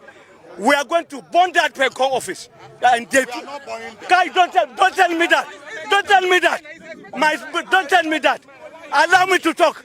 I live in Nasarawa with reason. What do you think that I will fear? If Tinubu come here, I will talk to him. Ilyas Aliu, DSP retired from Nasarawa. I retired in 2015 with the rank of ASP. What was paid to me was 1.1. And my gratuity has not been paying to me up to date. Nothing to write home about. We have been coming to National Assembly several times. Upon promising, nothing has been done. So we are here today. We are not demanding for anything. We are coming here for our right to be given to us from PENCOM and nothing more.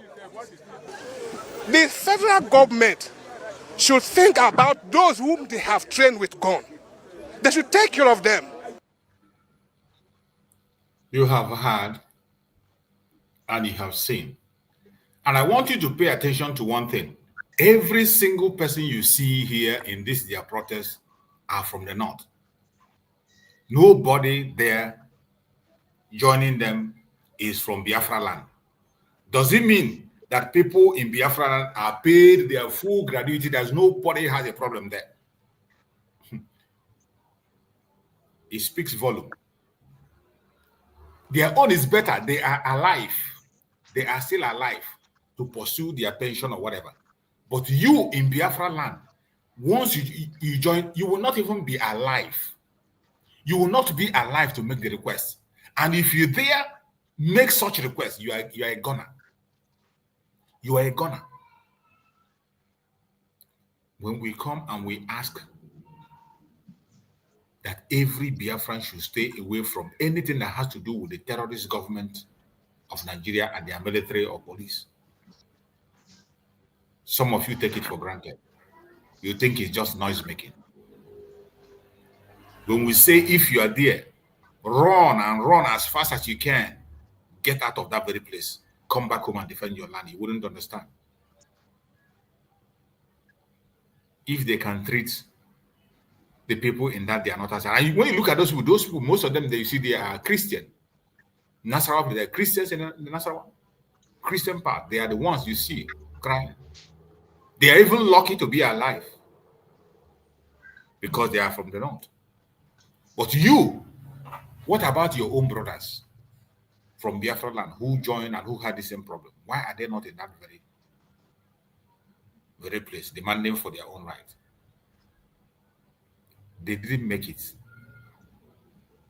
They didn't make it. They died in the front line with no compensation. And even some of them, they won't even tell their family that they are gone.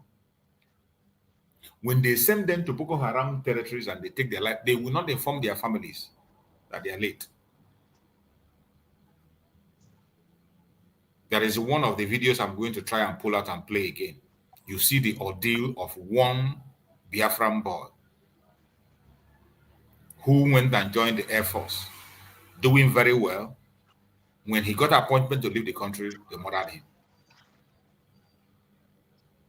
You don't know what is coming, and you will not understand until you pay attention. With all this problem, that is why it is necessary. Today being Monday and sit at home is a reminder to every one of us. A reminder. A great reminder that we have no business in the Zoological Republic called Nigeria. That we must intensify in the delegitimization of Nigeria governing the Biafra territory. We have to intensify in the legitimization of Biafran government. That is the assignment we have today. Delegitimize Nigerian government and legitimize Biafran government. And we will do it with the last drop of our blood. Today, all satellites are focused on Biafra land.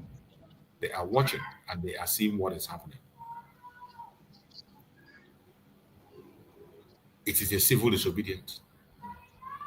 And every Biafran is involved in it, not being enforced. The blackmail of enforcement have failed.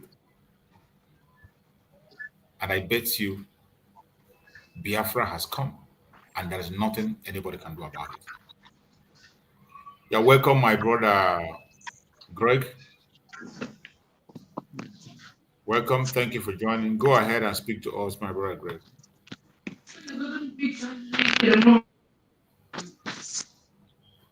Yeah, good afternoon, Biafrans, all the listeners all over the world, as we come today again, being 5th May 2025. Continue doing what we're supposed to do because of our freedom.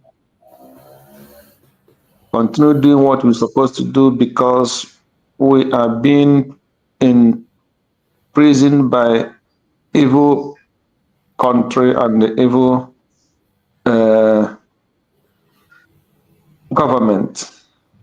So that is why we continue. We thank God today for our life and the life of our leaders, especially those who have paid the ultimate price, Maznam Nikano, being suffering for us. He is a gift to the Biafra and the Igbo people and inter-Africa in general, because he's not suffering only for the Biafrans, he's suffering because he wants Africa to be free, and he wants his own motherland as well to be free. So we pray that God continue keeping him as they continue his case tomorrow. The above hand is the one that will be in charge, because the battle is of God. It's not of human. So as they are overpowering us, fighting us, there is a hand that is above all created, all being. We fight for Mazen Anikan and the Biafrans. The same hand will fight for Simon Ekpa and for Biafrans and all over the world. People who are being subdued, subjugated, people who are being treated inhuman. We invite the supreme being to come and speak and fight for us, because when we cry, he will hear, and we have cried enough. The land of Biafra have paid so much ultimate price with blood and anything you can talk about. So we pray today, and we continue praying until we are totally free. So we thank God for your life, And may the Almighty God strengthen them and fight this battle, for them to be alive and see all the suffer and all that they have done for the freedom of their people come true. We pray for all the cabinets, we pray for Dr. NgoziOrabueze for more wisdom and protection, and let the hand of God be on anything and any proclamation she made. And we pray for all the cabinets and all the media, that the heaven will speak through them and let the whole earth hear that Biafra must be free. So thank you, Mark, choose again today for being there today. Sit at home. I'm thanking all the Biafrans, especially the Igbo Biafrans who are pushing. Today, I was thinking what Nnamdi Kanu will be thinking about Simon Ekpa and the DOS that have worked with him for many years. What will Nnamdi Kanu be thinking about this man who have made it and make sure that sit at home continue for more than getting to how many years now? Nnamdi Kanu will be asking, which magic did this man use? How has Simon Ekpa been able to fight our people who are so much eager because they want to make money?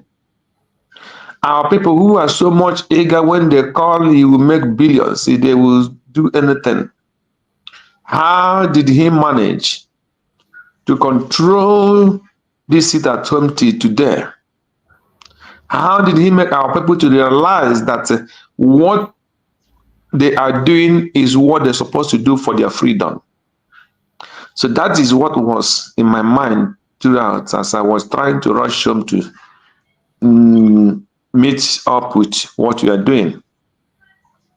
So it is a credit to the Biafra people and to the Igbo people more, because they have sacrificed so much in the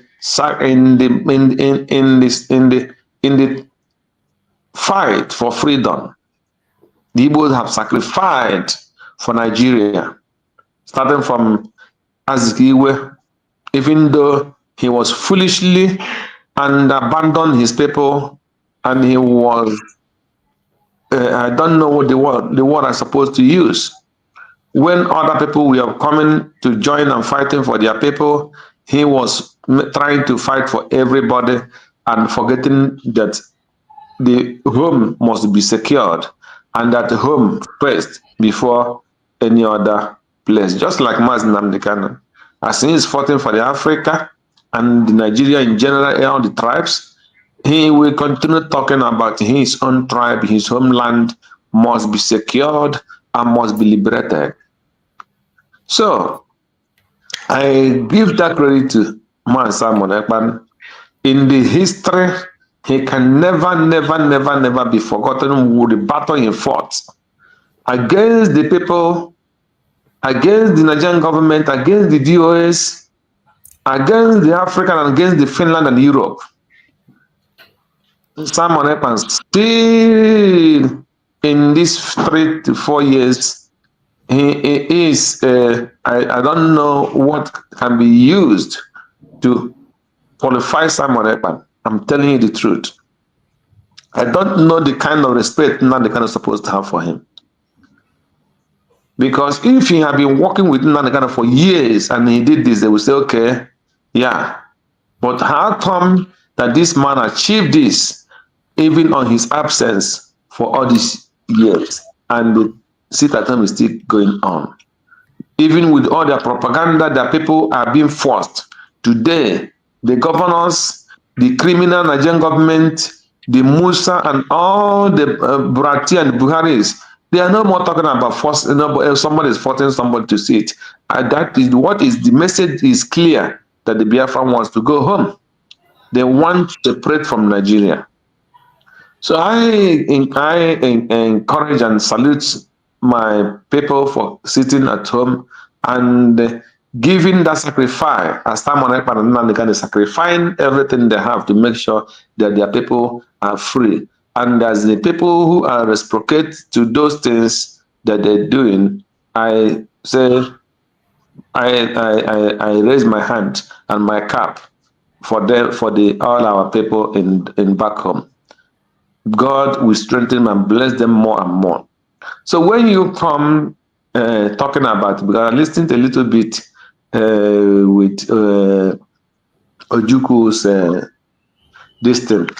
You know what we are talking about, what we are fighting is the battle against the world and against the Africans. Let me use example. Let me use example. This Ibrahim Traore. As the Africans are standing up for him today, for what he is doing for his people, and for him is standing to preaching the Africans to stand up for their freedom. And they gave him a little threat, I can call it, because they have not, it's just this thing, the statement they have made, even though we understand where they are going because they have done it before. But everybody is standing up for him today. And I still stand, support him and stand up for him as well. Because when you are doing something that will make Africa free and your people free, that is what we are fighting for. But my greatest this thing, the Africans and the people of the world, nobody has spoken for one day for what is happening in Biafra land. Nobody have stand up for the Biafra people. So when you watch all these things, you know it's a complete conspiracy.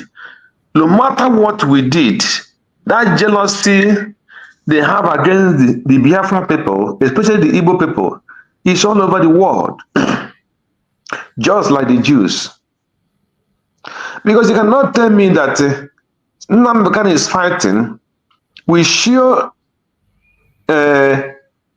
how the killings, the Fulanis are killing the Biafrans, how the military will go and burn houses, destroy properties.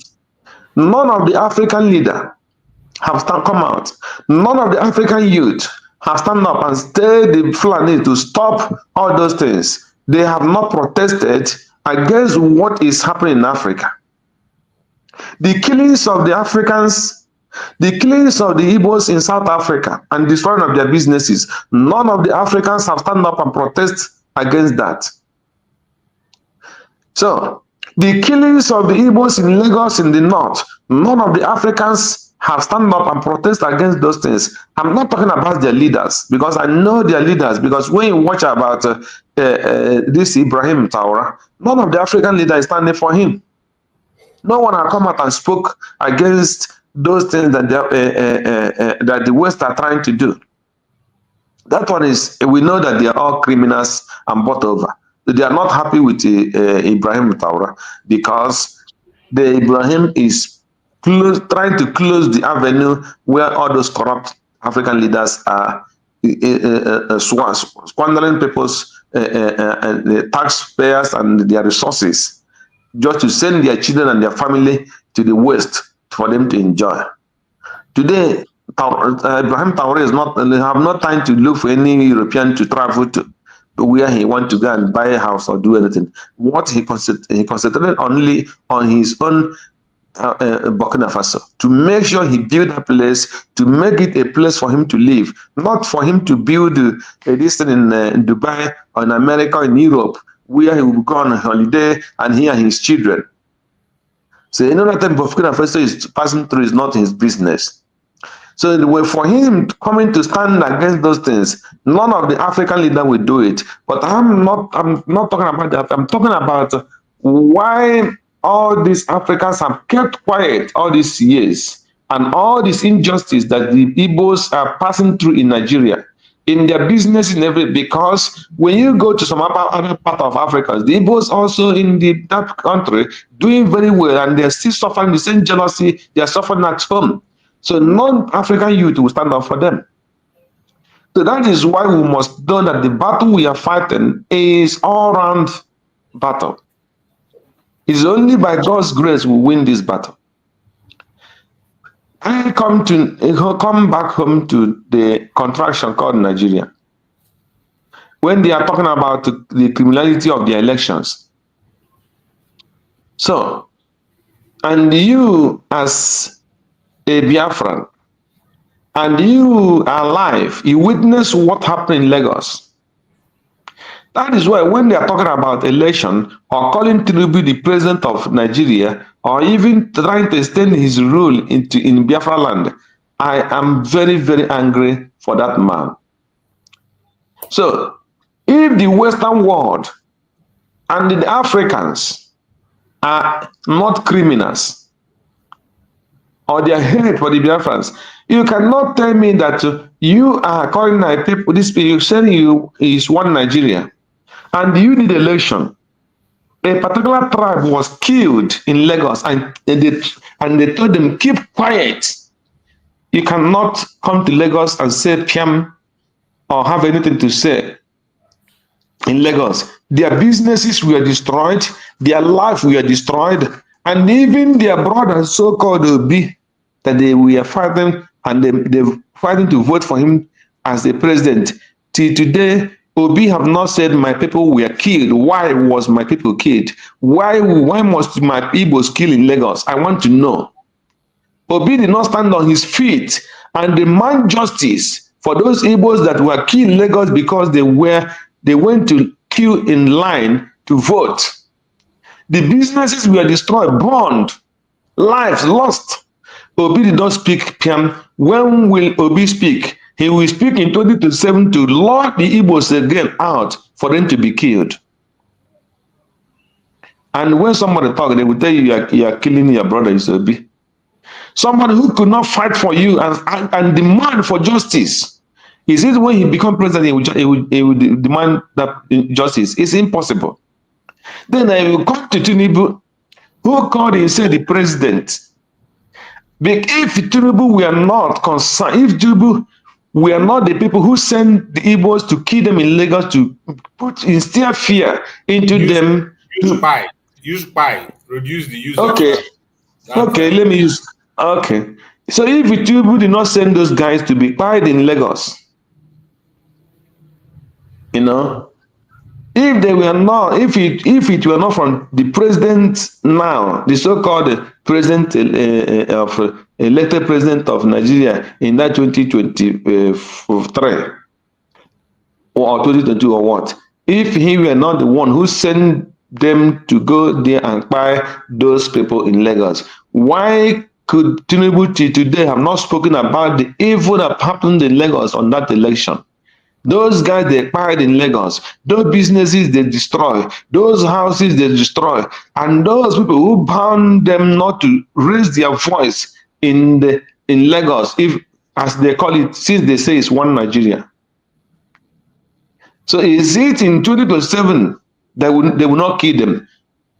Is it in 2027 they will kill them and something will happen? Since they killed them in 2022, or they acquired them in 2022 and nothing happened. Is it 2027 they will buy them and something will happen?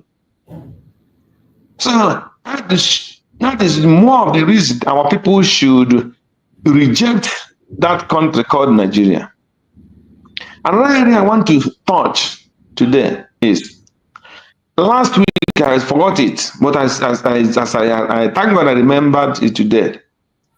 When they showed the ambassador of America went to have a dialogue or to speak with the, what do you call them, Mieti Allah.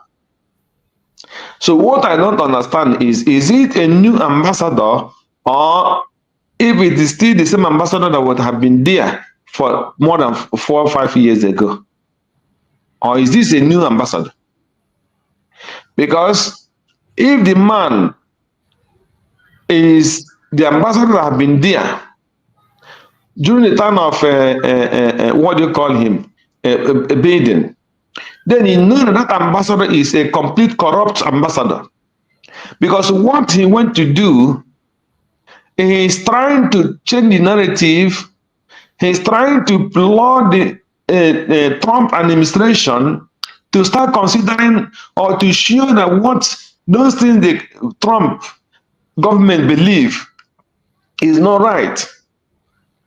So he cannot tell me that that ambassador was in that country and all these evils have been going on. How they have been destroyed all the Biafran businesses and the Igbo businesses, both home and every part of Nigeria. And that ambassador witnessed all those things. How they have been buying our people, how they have been terrorizing our people, and that ambassador keep quiet. He never visited any part of Igbo land to see those things. Instead, he let his report was why Biden government removed the Nigerian government from the watch list as a country that is spying Christians and terrorizing Christians. So now that Trump come and he's trying to hit Nigeria very hard because of that very evil Nigeria is doing. This ambassador, he instead he went to talk. I don't know what he went to do with the Miet. If that man is not criminal and corrupt. So I just want to raise this issue so that the American government in this Trump administration to know that that ambassador in that Nigeria that went to meet Miet Allah, he is a corrupt person. He is very corrupt. So they should warn that man because that man is working for Nigerian government. He's a corrupt person and he needs to be removed from that land.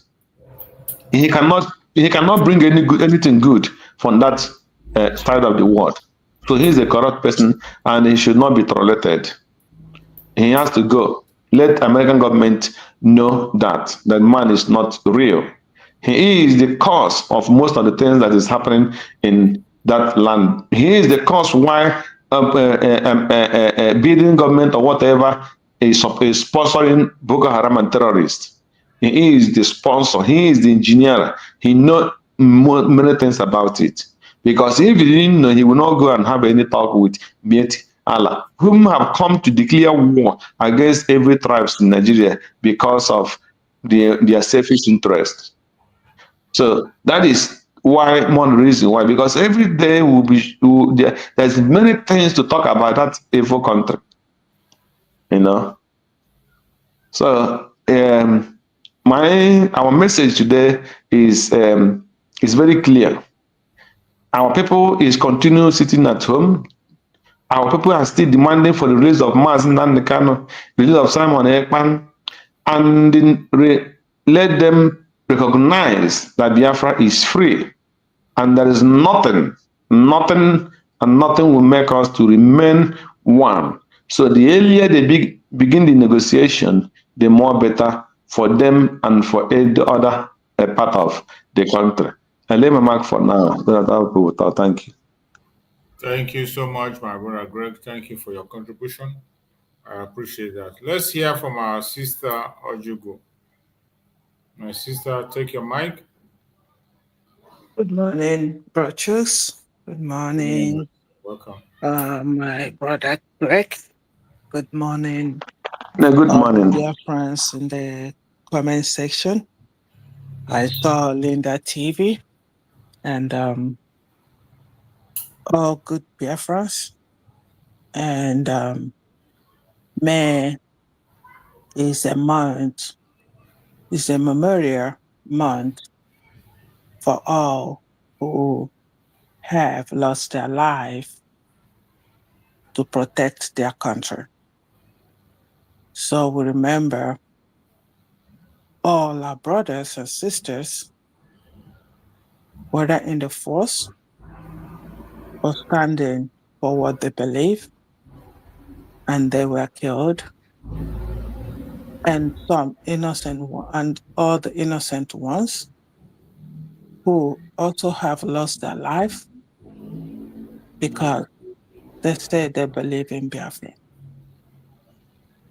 May their soul rest in perfect peace. Amen. See? Rest.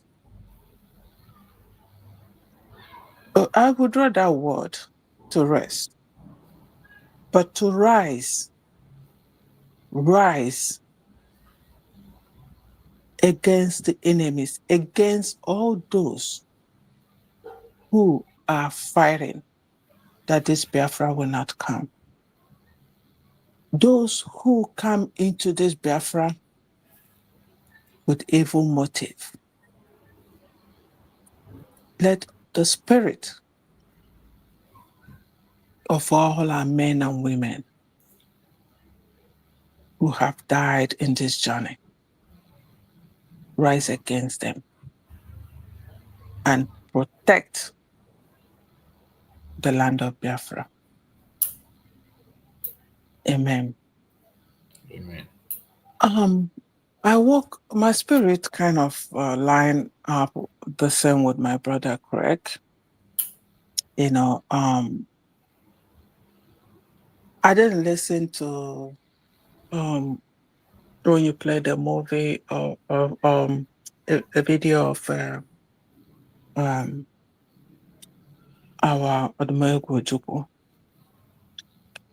But what I want to say towards that is if Nigeria and the Western world, especially the Britain, have sense of... Hold on, my sister. Can I play it a little bit so that you can No. maybe make a word? Okay. No, you don't have to. Okay, go ahead. I just want to touch it before I go to my main point. If they know something, by now, they will know that this cause for Biafra will not end. It will always be a stumbling block for Nigeria, their company, to grow. So why don't they find a lasting solution to this problem and let there be peace? Because Black life does not matter, so they don't care. Black life does not matter, so they don't care. Because if they care, trust me, there would have been a round table to say, since this caused the war, after the war, the children, the grandchildren of this tribe now are up, still fighting for the same cause. They want to be free. How can we find what is the lasting solution to this? The only thing that doesn't have solution in this world is death. So the problem of Biafra have a solution, but they're turning blind eyes on that. And this fight for Biafra will continue to drown Nigeria to their pit. You see? Their country, the economy, the life of people in Nigeria will never be better until they call for a round table and seek not temporary solution. What will be the lasting solution for everybody to live? So that's my advice for them if they will listen. Okay. Now, the video about people crying for their pension. My brother, I don't blame our people if they don't come out. Because if they come out, what will happen? They will kill them. They're not. They have the right. They can say whatever they say. Gumi comes out and says whatever he wants to say. Nobody says a word. All of them. The former governor of Kaduna, they will come out and blast. Even the son of that particular man I'm talking about, I don't really remember their names. One of the leaders of this Boko Haram that is supporting them. Huh? Erufai. Even the son came out openly in the media, said Nigeria will be conquered. They will kill all the Christians. Nobody, all they said, put that out. That's all. We didn't hear it again. It just died off. Because if his son, Erufai's son, is in Nigeria, is to come and get position. It's just a position. Either a senator or House of Rep to continue from where the father stopped. So, those crying for pension in Nigeria, look at what the man came out to say. He said, you know, they cannot say anything straight now. You know, it's about figures. Figures. This is what they will continue to give them, figures till the end. Every month they will come and figures. We're on top of it. From top to bottom, Buhari said that. Your former president said that. From top to bottom. What does that mean? The man said they're on top of it. What are you going to hear at the end of the month to bottom? You will not get it. The other man said, if they're going to burn down, you better go burn it down. Anybody asking you to shut up, that's how this country, Nigeria, cannot stand up. Just 1% or 5% of the whole country is destroying that country. God this you. So I don't blame our people if they don't come out. But that's why from Nandakali say, if you are in the minute, in any force in Nigeria, please come out. Come out, come and defend your land. Where you will be recognized, where you will be given your benefit. Come down. Like the evil woman in France said, which is Biafra, who think Biafra is coming. That, a car report played that her voice sitting down on her couch while she's fighting Simon Ekpa. You know, so that's the belief of some of us. And that's the belief. And these are people that keep destroying the main people that have a clear mind that want this Biafra to come. When you see all these things happening, it discourages you. Look at somebody inside saying that.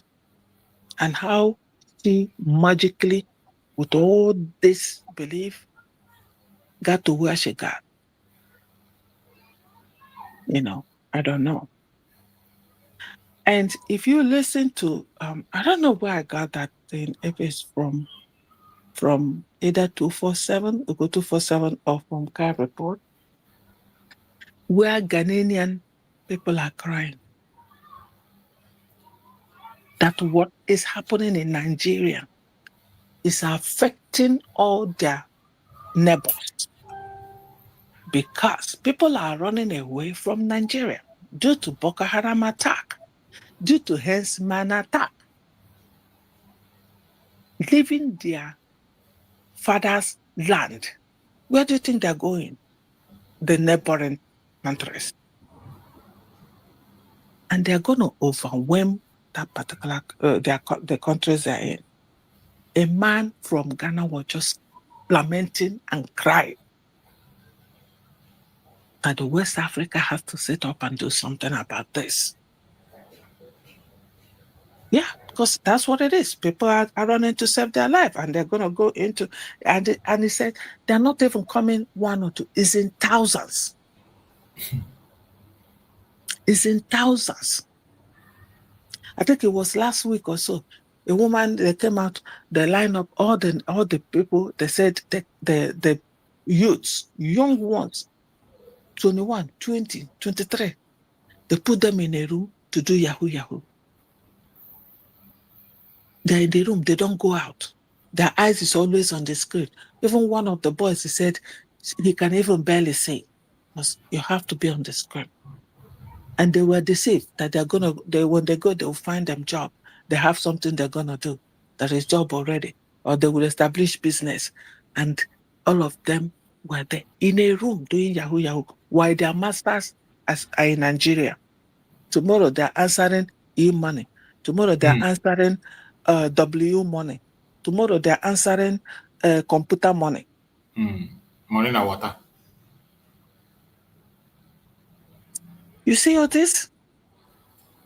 So I am telling, like my brother said, Mr. Greg said, everybody is supporting Abraham. But what has been happening in Biafra land? Where are all our African brothers and sisters? Where are all the African countries? They didn't see that? Or maybe, okay, let's say, okay, now they got it. They got the message. So I hope this teamwork, I hope this support comes down to us too. Because if that Biafra, every country stand firm to say, you know what, we're supporting this Biafra. It's because it's being built on a stainless background.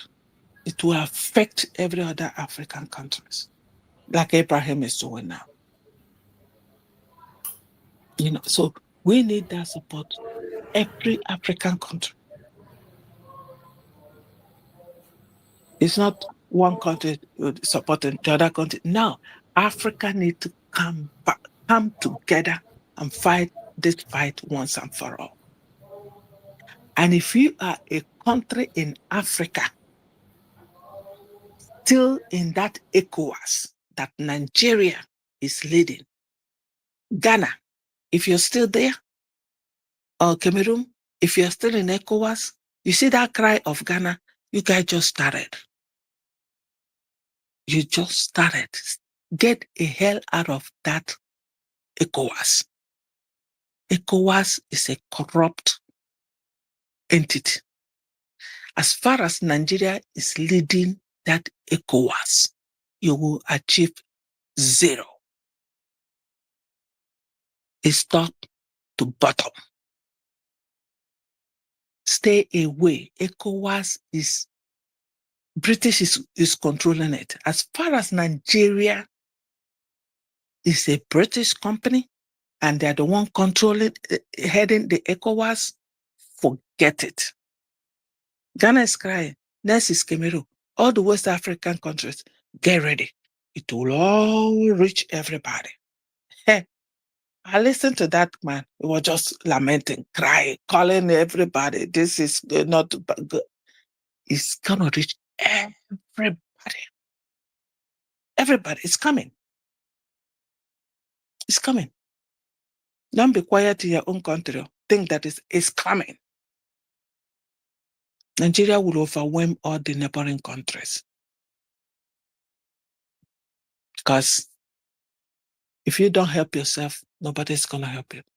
The earlier you people dismantle that ECOWAS, the better. I've said it before. If you are a country and you're associating yourself with Nigeria, Buhari said, top to bottom. That's what is going to happen to your country. Unless you rise up to say enough is enough. And one little thing more to say is yesterday I was just reflecting, how the guy mentioned Simon Ekpa in the court of Nnamdi Kanu. So, like, that's why I said my spirit and my brother Greg is just kind of running together. I was thinking, I said, why Nnamdi Kanu will be thinking, why was Simon Ekpa's name mentioned and not any of the DOS? Especially those that say they're in the leadership, because I always hear them, leadership. Why the names of those in the leadership, second in command, first in command, as they usually name themselves, none of their names were mentioned. The only name mentioned, I don't know if somebody heard something different too, but the only name that I heard was Simon Ekpa. And I was thinking, what will be going in the head of Nnamdi Kanu? I'm sure he will say, I know it. I know this guy. He's coming with a new dimension. So he did not make mistake when he said, you must listen to him. I know that will give him joy. He will tell himself, my prophecy is just real. I did not make mistake when I said, you must listen to him. He is coming with a new dimension, a command. It's a command. It's not you may. There was no choice. Say must. And that was the only name. I don't know. I'm just saying. That's the one I heard. I don't know if there was other people's name mentioned, but no other name was mentioned. Oh, thank you so much, Chus. I thought maybe I didn't hear very well. Because that was the only name mentioned there. And that is why they say, if they've not called your name, you're not doing the right thing. You're not doing the right thing. So now, we all have known who was doing the right thing. A man after my heart. A man I anointed.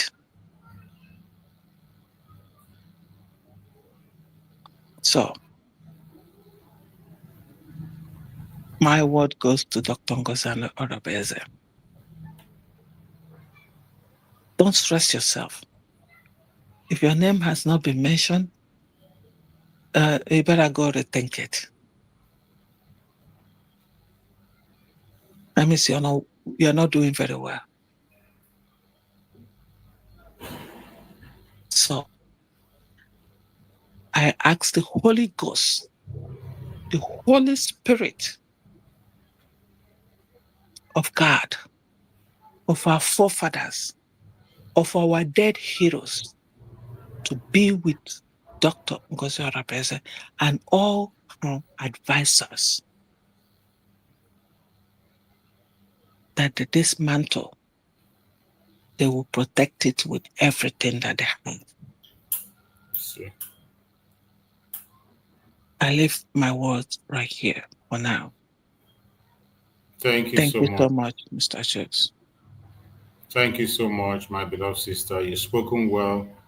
And actually, I think our spirit is working together. Every single thing you said is I brought some videos to speak on those issues. Just like my brother Greg spoke, the two items that he touched, I have videos to speak on that.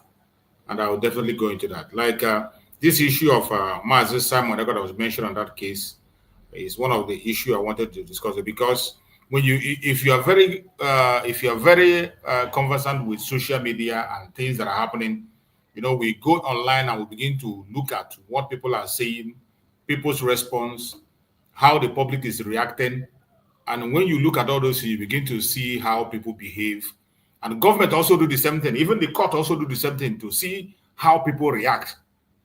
They want to see the reaction of the people. And also even the judges, before they pass their judgment, they look at the reaction of the people and what they are saying to know if you truly know what is going on, or if you can be able to challenge or find out the truth when they are going wrong.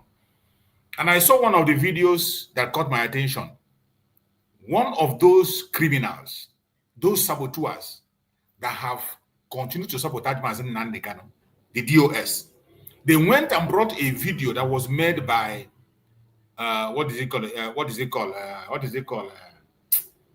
this man name? Abaribe. A video where Abaribe was speaking in the Senate, and Abaribe was saying that Mazi Nnamdi Kanu told him that he has nothing to do with Mazi Simon Ekpa, that the only person he has put in charge is a dossier or whatever. And that is the video they went and put that. That one they call Emeka Gift or whatever. I saw that in his platform. And many of them were sharing it, and I laughed. These are a bunch of idiots, people that don't have common sense, and they don't mean well for Mazen Nnamdi Kanu. This was the only thing they sought to do, to go and pull out that video, to begin to tell people that to begin to castigate Mazen Simon Ekpa. That was the only thing they were able to capture in the case of Mazen Nnamdi Kanu. And they forgot that it was Mazen Simon Ekpa that set the pace for Mazen Nnamdi Kanu to succeed in that case. Mazen Simon Ekpa set the pace for the success of the case of Mazen Nnamdi Kanu. And he did that from day one when Mazen Nnamdi Kanu was kidnapped. When they begin to pull that video out, they want to tell the people that, oh, Mazen Simon Ekpa has nothing to do with Mazen Nnamdi Kanu. Mazen Simon Ekpa is working on his own. He's not part of anything. But I tell you, these are a bunch of clowns and idiots. Mazen Simon Ekpa, while the heat was on, made a statement that the brokers he made. When he de-associated himself, his activities, to what Mazen Nnamdi Kanu has done in the past. And that was why he went ahead to tell and say that we will not take any order from the DSS. Mazen Nnamdi Kanu cannot be inside there and be controlling the IPOB. That we are going to do everything possible to set him free, and we will take responsibility for everything we do. He went ahead to say that nobody should hold Mazen Nnamdi Kanu responsible for any action he has taken. Mazen Simon Ekpa drew that line.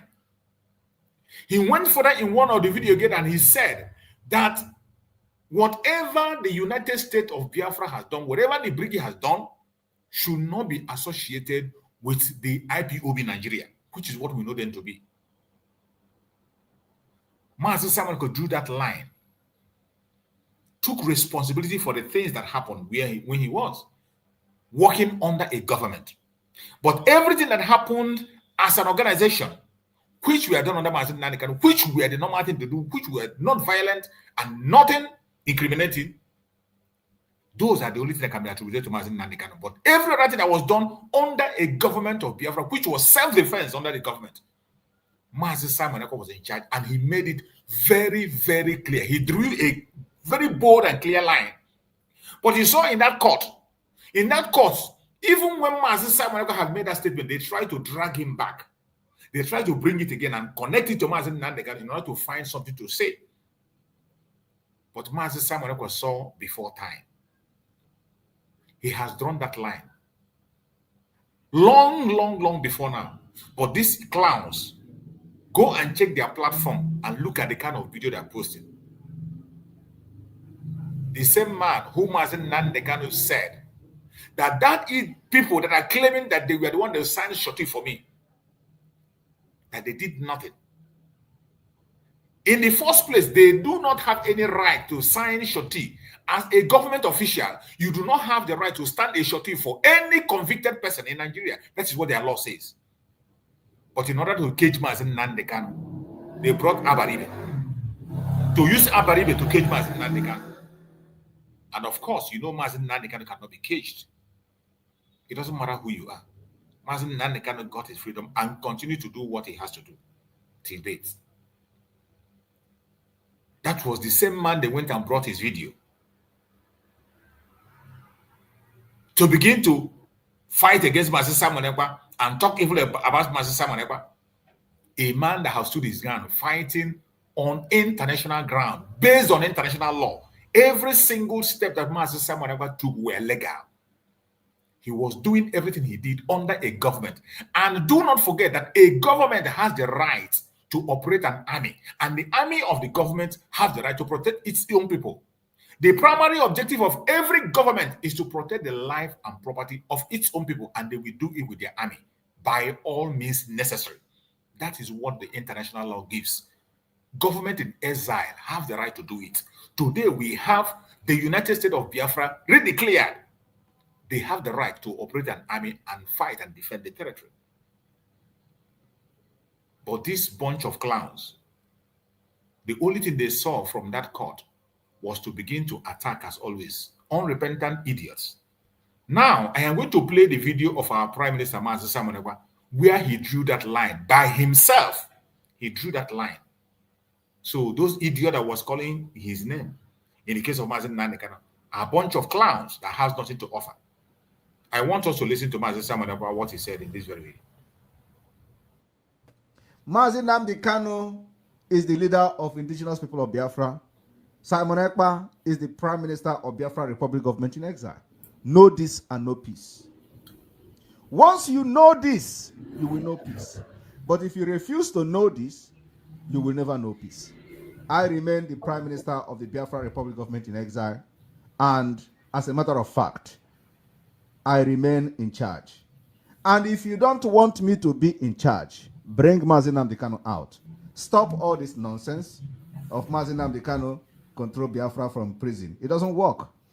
It can never work and will never work. We are well-educated people, very sensible people, very smart generation that you cannot deceive. You don't expect Biafra people, as wise as we are, to be led from DSS dungeon. If you are not happy by the fact that Simon Ekpa is now in charge of the Biafra Liberation Movement, you don't need to start disgracing yourself on social media. If you hate Simon Ekpa's approach to Biafra freedom, bring Mazi Nnamdi Kanu out and stop antagonizing what Simon Ekpa is doing in his own way to bring Biafra. Mazi Nnamdi Kanu was not your friend in 2021, before 2021.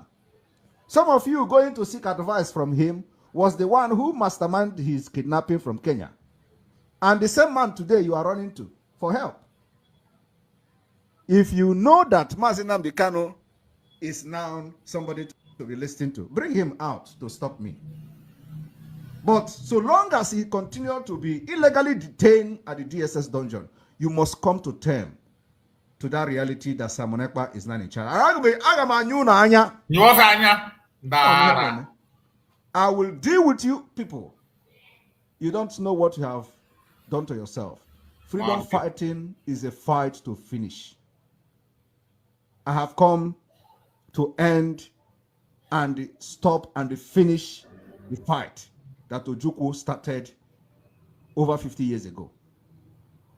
So all of you that you see Simon Ekpa as an obstacle to whatever nonsense you are doing with Nigeria, believe me, I am just knocking at the door. I have not started. I told you people that the time is coming when you are going to know who Simon Ekpa is. The time is fast approaching. So if you are not happy with the fact that Simon Ekpa is in charge and the new sheriff in town, bring Mazi Nnamdi Kanu out to stop me. And if you cannot do that, you will rant and you will keep quiet. You will write to everywhere you want in this life, you will keep quiet. I warned you people from the beginning. This Mazi Nnamdi Kanu you kidnap will be the worst mistake Nigeria has ever made. And I warned in the beginning that we are going to make sure that the kidnapping of Mazi Nnamdi Kanu is very costly and very expensive. My people of Biafra, I am telling you, we are now over $15 billion loss to Nigeria, and we are counting. We are counting. 15 billion lost to the kidnap of Mazi Nnamdi Kanu, and we are still counting it. By the time we get to September, it will get to 20 billion. I'm talking about $20 billion. That is the estimated loss to the kidnap of Mazi Nnamdi Kanu. Now tell me, not only that, we are crashing the foundation of Nigeria. And God have used you to kidnap Mazi Nnamdi Kanu so that you are going to pave way for the quicker action for Biafra liberation. And it is happening. And so, Biafra people, those who are still contemplating on what Simon Ekpa is doing, please do not listen to criminals who collected money to sell Mazi Nnamdi Kanu. And those telling you Simon Ekpa should stop using Mazi Nnamdi Kanu's name, I want to tell you one thing today. I've been addressing this on Twitter. During the time I was having meeting with Mazi Nnamdi Kanu, none of these people were part of the meeting. None of them. Mazi Nnamdi Kanu never brought anybody to me. Mazi Nnamdi Kanu never introduced anybody in Biafra struggle to me. If anybody has ever participated in the meeting between me and Mazi Nnamdi Kanu, the person should come forward. And I take his word. I am working, and executing the contract and agreement, verbal agreement I have with Mazi Nnamdi Kanu. Only between me and him. Nobody else was part of it. And I'm going to fulfill this particular agreement to the best interest of myself, the best interest of Biafra, the best interest of our future, and the best interest of our nation. It is not attached to Mazi Nnamdi Kanu. It is attached to the gods of our land and to those who have sacrificed everything in struggle for Biafra. So, this particular agreement, nobody born of woman will come and be in between it. So I want to make it very clear today that the time I was having meeting with Mazi Nnamdi Kanu, none of them were part of it. I do not know anybody. He never introduced anybody to me. I have come to finish where he stopped. The code is in my palm, not in the criminals that we have expelled, not in the governors, not in the senators that will soon begin to receive Edwakanono of Internal One. We have started it. If you think you can do what you do to other people, this is the end of the road. So Biafra people, tomorrow we are going to have the normal broadcast, and I wish that you are going to enjoy yourself. For the time being, I just come here to give every Biafra a shout out, to thank you for your resoluteness and what you have done during the 2 weeks sit at home. It was a success. For the very first time in the history of the evil entity called Nigeria, we shake the foundation, we shake the very evil foundation to the maximum, and we continue to shake that particular foundation until it is broken, finally. So I want to use this opportunity to appreciate Biafrans for allowing the spirit of Biafra to possess them and staying very strong and very resolute, irrespective of the fact that they are propagating lies and all manner of whatever they are propagating in order to stop the Biafra movement. Today, the people that were proscribed, I want you to know that IPOB, those people you see today and deceived our people to die many years ago, were proscribed by the Nigeria representative within Biafra territory in the southeast, called Southeast Governors, proscribed IPOB for no good reason. And why they have not been unproscribed, they are now calling us criminals. And those who were part of the proscription are celebrating that they are calling us criminals, as if we are criminals. They celebrate criminal. And I want to ask again, I don't know, which one is better? Is it a proscribed terrorist group or is it a criminal group? I think let's hold it here. We are going to continue to play the video, the record in time to come. You have heard from our Prime Minister, Mazi Simon Ekpa. I pulled this video out because of what transpired in the court and what those idiots are sharing, so that they can know that there is nothing that is happening today that Mazi Simon Ekpa did not lay the foundation. He laid a solid foundation and gave a very great landing space for Mazi Nnamdi Kanu. So when you hear his name mentioned, he knows that they will mention his name. And he drew that line on time beforehand. But today, those same saboteurs, those idiots, go and see what they are posting in their platform and what they are sharing. Bunch of clowns that don't have nothing to offer. Let's have 1 minute. Let's, Bro Greg, use 1 minute and speak on this video before I proceed. After you, then our sister Ojugo, use 1 minute and speak, and then we'll go to Akonye Wetere and my brother Maxwell. Bro Greg, just 1 minute and speak on this video. Okay. Yeah, thank you, Mazi. You know, on that day of that court there, after the court, I saw a lot of them, all those idiots, writing rubbish in Twitter. And Simon Ekman and then Nnamdi Kanu, everything that Simon Ekman did, there is no single one he did in the secret. And before he started, he marshaled out what he wanted to do, and he stand So he making his stand open that he's not going to do anything that will entice, that will commit Nnamdi Kanu in any kind of any. So whatever he did, or whatever he's going to do, or whatever he did, he take responsibility of it. So any person trying to bring the mass in the kind of DDoS, these people are the people who have been looking for one way or the other to criminalize Nnamdi Kanu. So Simon Ekpa did not even commit any crime against anybody in Biafra land. Talking about Mazi Nnamdi Kanu. So Mazi Nnamdi Kanu cannot be in the prison to know what is going on in Biafra. And Simon Ekpa, knowing whatever he wants to do, he did not commit any crime. Before he started anything, he has been warning the Nigerian government to stop the killing and burning of our people's businesses. And they refused. And they started continue burning businesses, going inside the market and killing people. Before he raised Biafra army and the form government in exile, so that he can protect his people and the killings and the terrorist government of Nigeria. Paul Pine, sorry, my brother.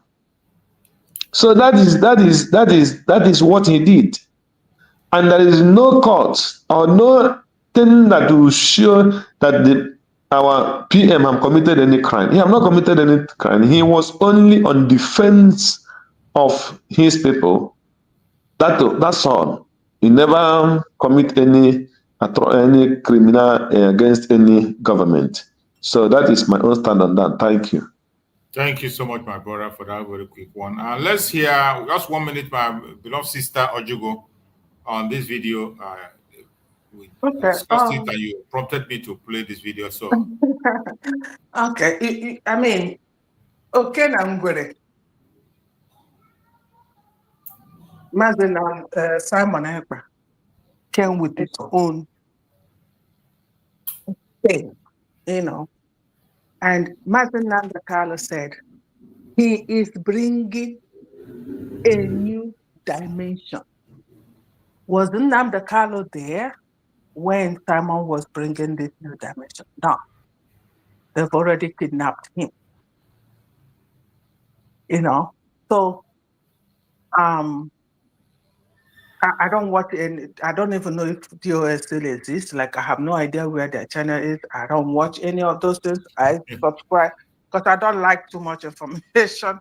So even, okay, get it, unless, if you bring their video up here, yes. But me going to others, no. I subscribe from everybody. The only channel that I have now is your channel. We go 247. Hair Report and Kalena TV. That's all. But any other, no, I have no idea. So they can say whatever they want to say, but they should be ashamed. Ashamed that, in fact, they need to hide under the bed. That they were with Nnamdi Kanu even when Simon Ekpa has not received the Holy Spirit. Because he received the Holy Spirit as Paul received the Holy Spirit from Saul to Paul. So those that were with the Mazi Nnamdi Kanu death, your names were not mentioned. Oh, too bad, excuse me. Shame on you. Shame on wherever you are. But you still got mouth to talk. You still got mouth to talk. Simon did his own thing, his own way, the new dimension, and that's all.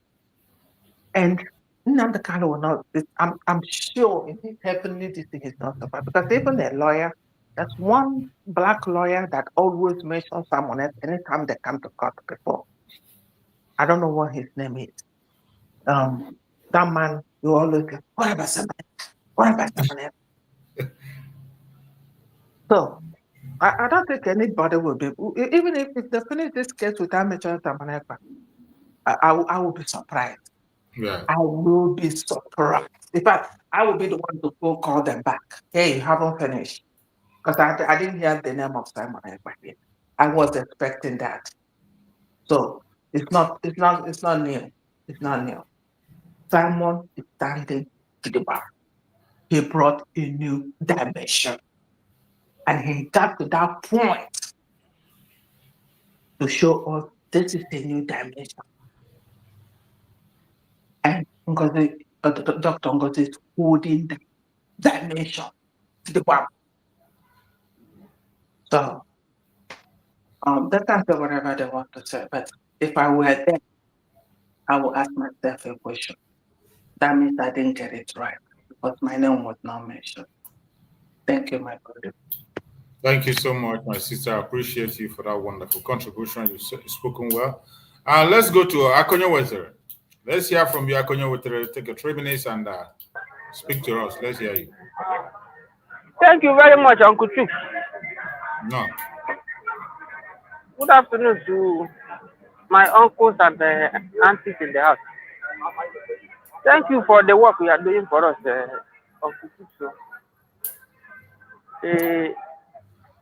The Bible says na the ọrụ ubi n'ubi adịgo na ndị gara ọrụ n'ime a na ha adịghọrị nne.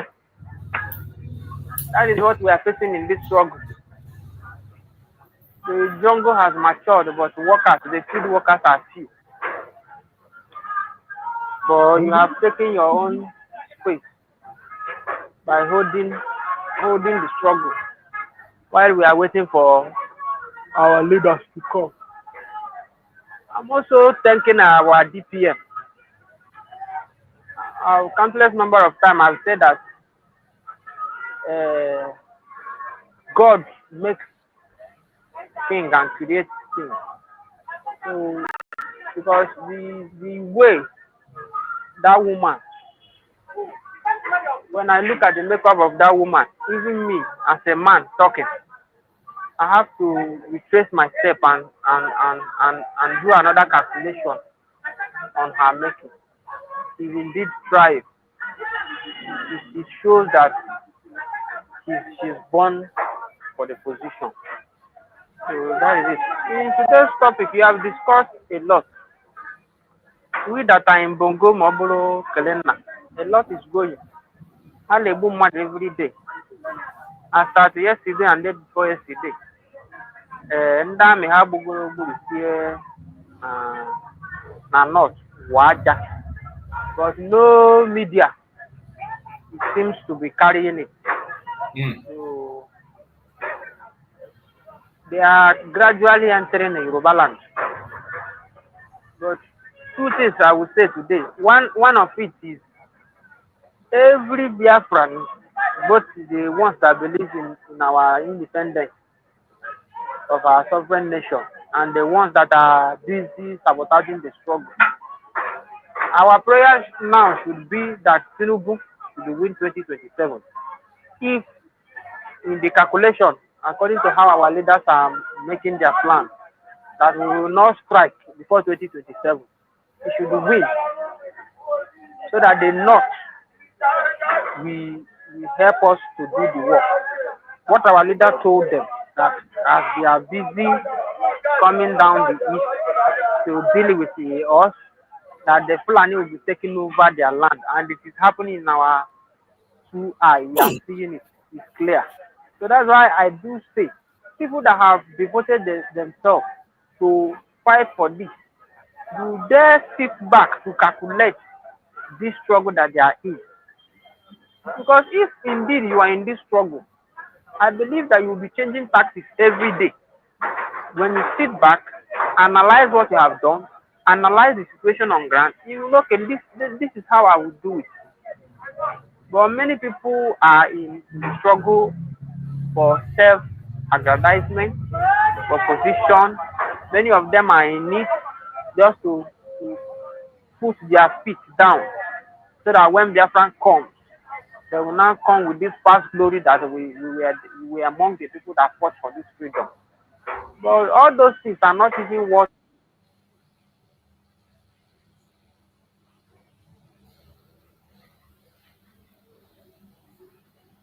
We can't hear you anymore.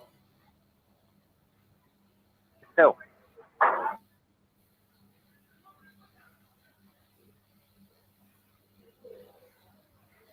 Akojewetere, what's happening? We can't hear you anymore. We can't hear you. We cannot hear you, Akonyewetere. our leader,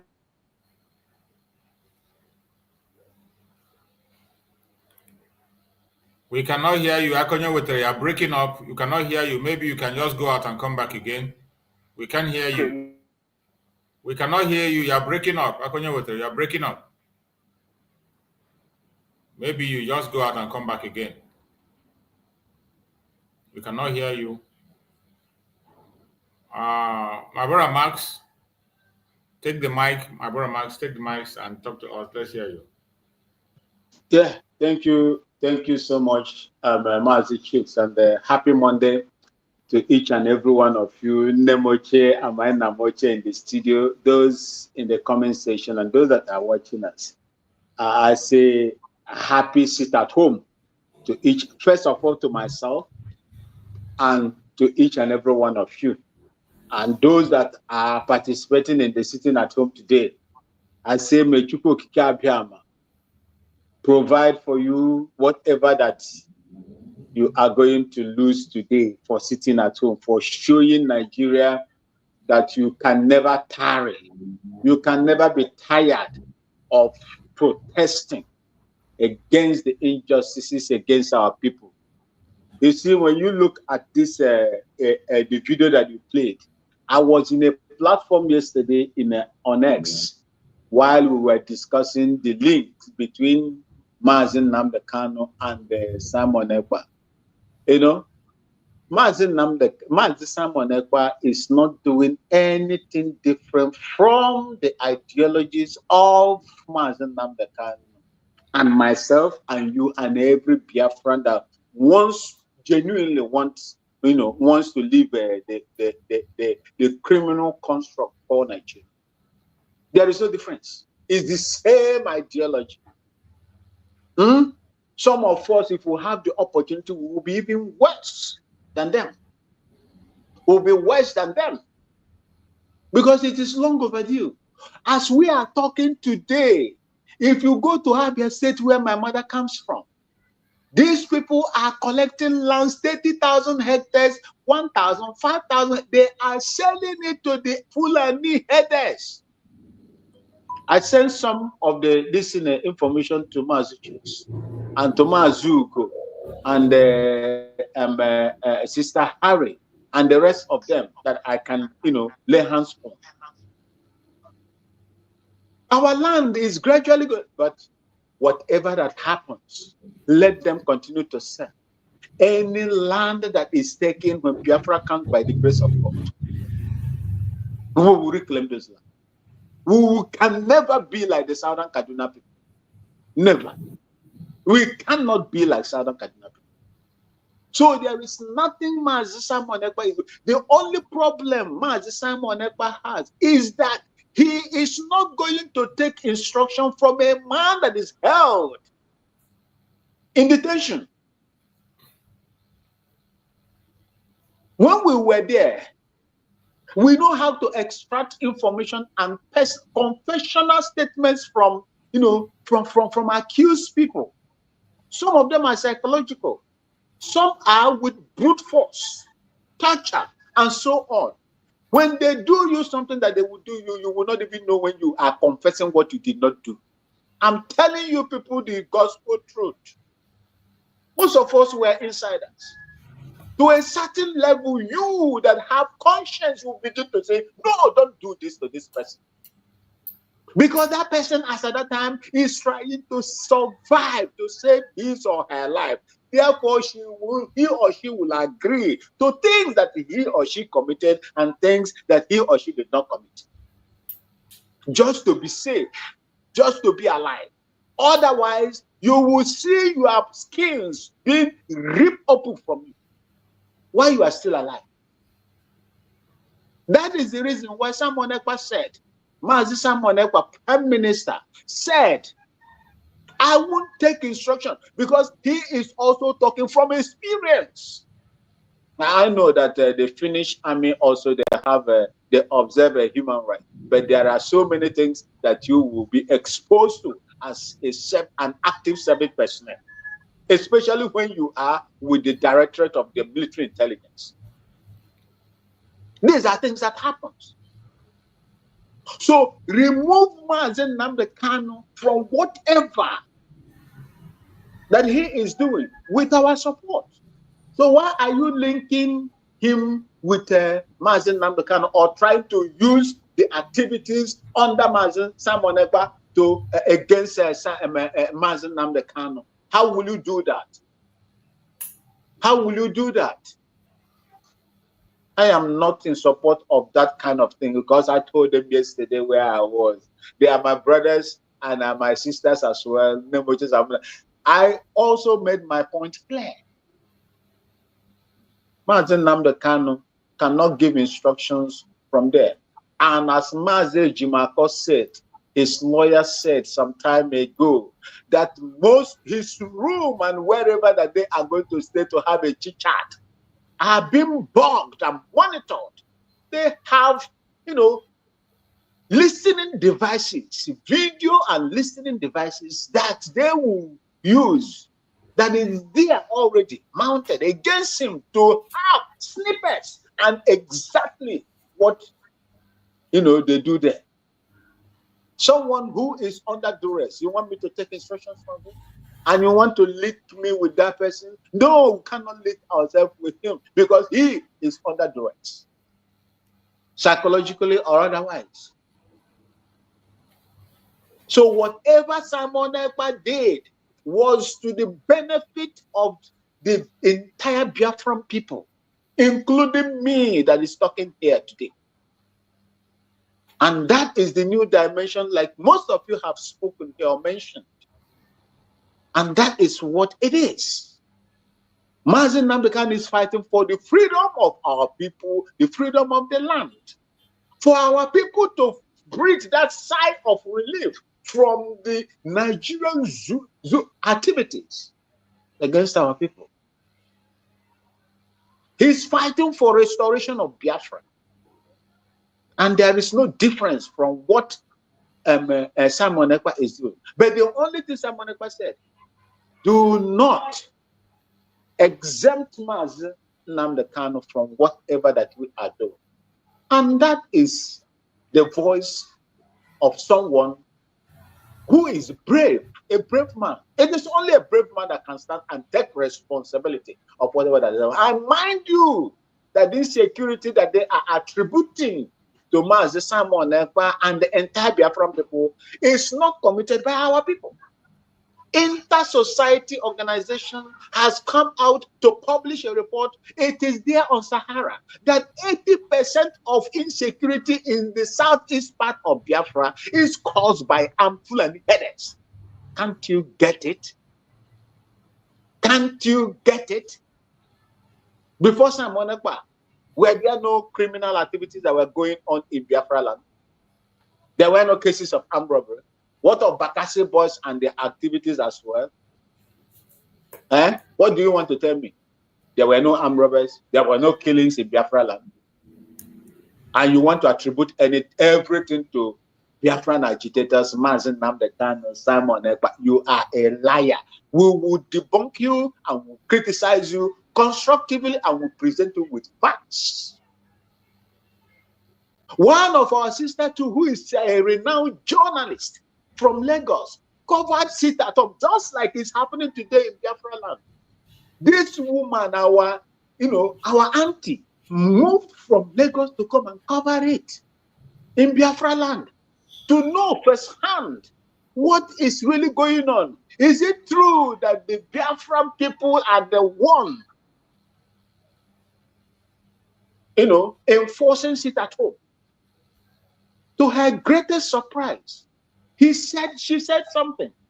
She said she added even 10% on top of what the inter-society organization said. She said, because she is the daughter of the land, 90% of it is caused by the Nigerian army. The Nigerian army is aiding and abetting the armed herdsmen to come in, the terrorists to come in. They are also contributing. Go and look at what the woman said there in that meeting, our town hall meeting. The aggressiveness, the ferociousness of these people when they were approaching towards her will tell you what our people are going through in Biafra land. Is this Simon Ekpa or Mazi Nnamdi Kanu that is causing 90% of the insecurity in the land of Biafra? To hell with anybody that is going to say that or attribute most of those things. I told you, most often in this space, if Nigeria would do what they did in Liberia and Sierra Leone, go and check out who they call the Kamajos in Sierra Leone. The Kamajos are local hunters. They were used to fight for the Sanko. They were used to fight for the Sanko.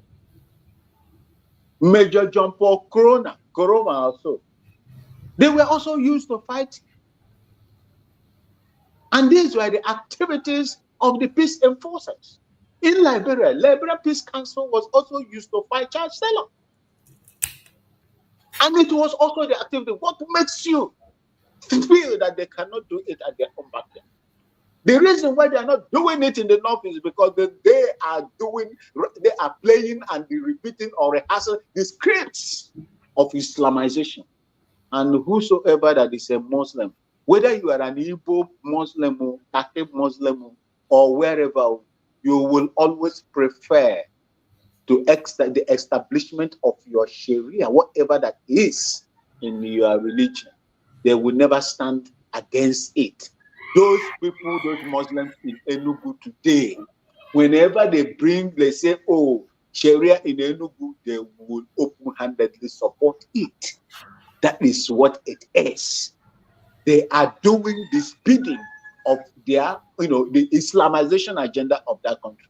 And that is the reason why they cannot use what they have to chase them. But when you come to Biafra land where we are fighting for our lives and our freedom, they will come after us.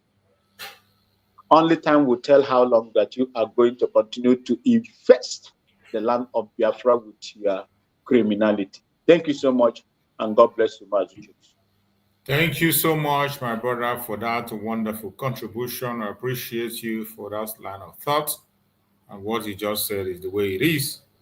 Whether they like it or not, we will continue to bust their bubbles. Whether they like it or not, it doesn't matter. We will continue to speak. I welcome my beloved brother, Okenwa. I can see Okenwa. Is that the Okenwa that I know? Yes, so my brother, that's the Okenwa, you know. Okay, Nana. Okay,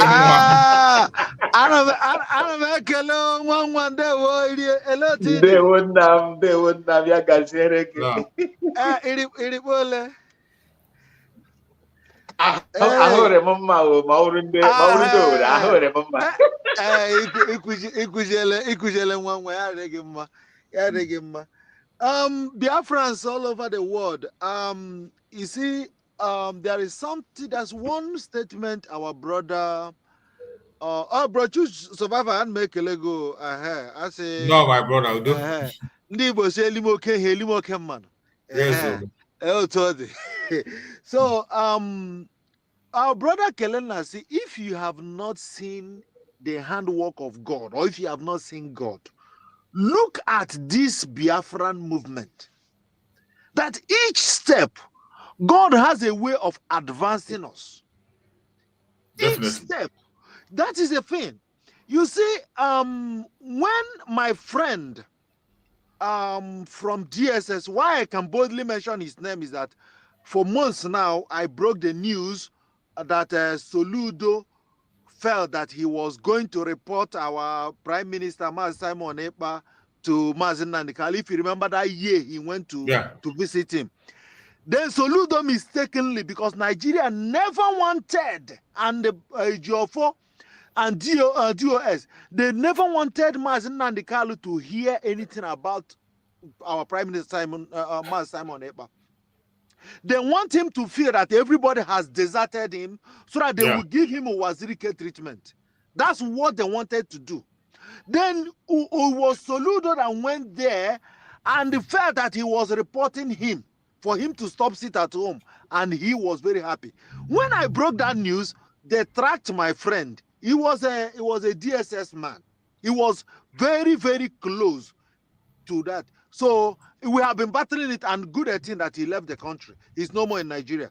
It was a very serious issue because they caught him and they wanted to kill him in Adamawa, but by the special grace of God, he left.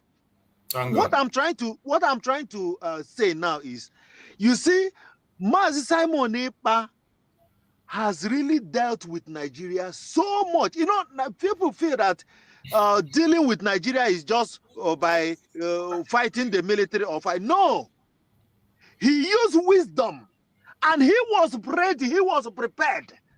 Exactly. Biafran liberation movement is no more in the hands of all these hoodlums, all these how is our DPM use the word? People who are Achikote Ekwanos. That's one language he used. The people who are I've forgotten the word she used. That beautiful woman.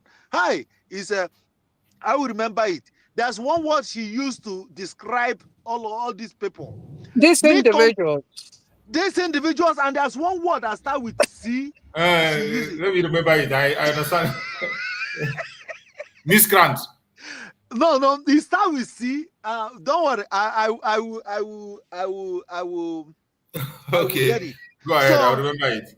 Now, because he has equipped, do you know what is happening? That confession, do you know why it was dealing with DOS and all of them? I was with one politician. I mean, not politician. You know, I call the DOS people. I call them politicians. So I used to address them as politicians. So I was with having a discussion in one of their X handle or whatever, and where they were discussing this. I asked them question: why are you people so angry? Why are you people so angry? Because you people have been proven that you guys are all irrelevant. I think the word we are looking for is mediocre. Mediocres, exactly, mediocres. Those mediocres, what they want, you see, they cash out, those guys cashed out of Nigerian pocket, of this Abaribe and their co. Abaribe is not a good man. You see, what they are doing is, each step we take, they infiltrate the movement with their own agent. Exactly. And those people will be so loud. They will be, Nigeria is a zoo, Nigeria is a fat. We will do. All they want is just to bring you out, for you to bring them in, for them to crash it. Like this woman in France. It's been long I have been shouting about that woman. Even there was a call PM made. I told him that, look, there are many of these people in your midst. You see, what is happening is that I am not digressing from what we are discussing, my brother. What is happening is Nigeria knew that the only real person who never stopped after they got Mazi Nnamdi Kanu was Prime Minister Simon Ekpa. Definitely. And when he made that statement that he was going to be the end of the DOS and all this, what they did was, you will see, watch his clip and watch that moment. From that day he made that comment till 3 months of it. Just go back to the clip. You will see how many people that joined autopilot then. You will see how many of them that got back. You see, that's the movement. That's what they do. I am telling you from intel. Even now, why I'm very, very happy with what Dr. DrNgoziOrabueze is doing is, she has studied these things, and she doesn't want to make that costly mistake again. Exactly. If you are not somebody we cannot identify, you are not going to be part of the cabinet, and that is good. Yes.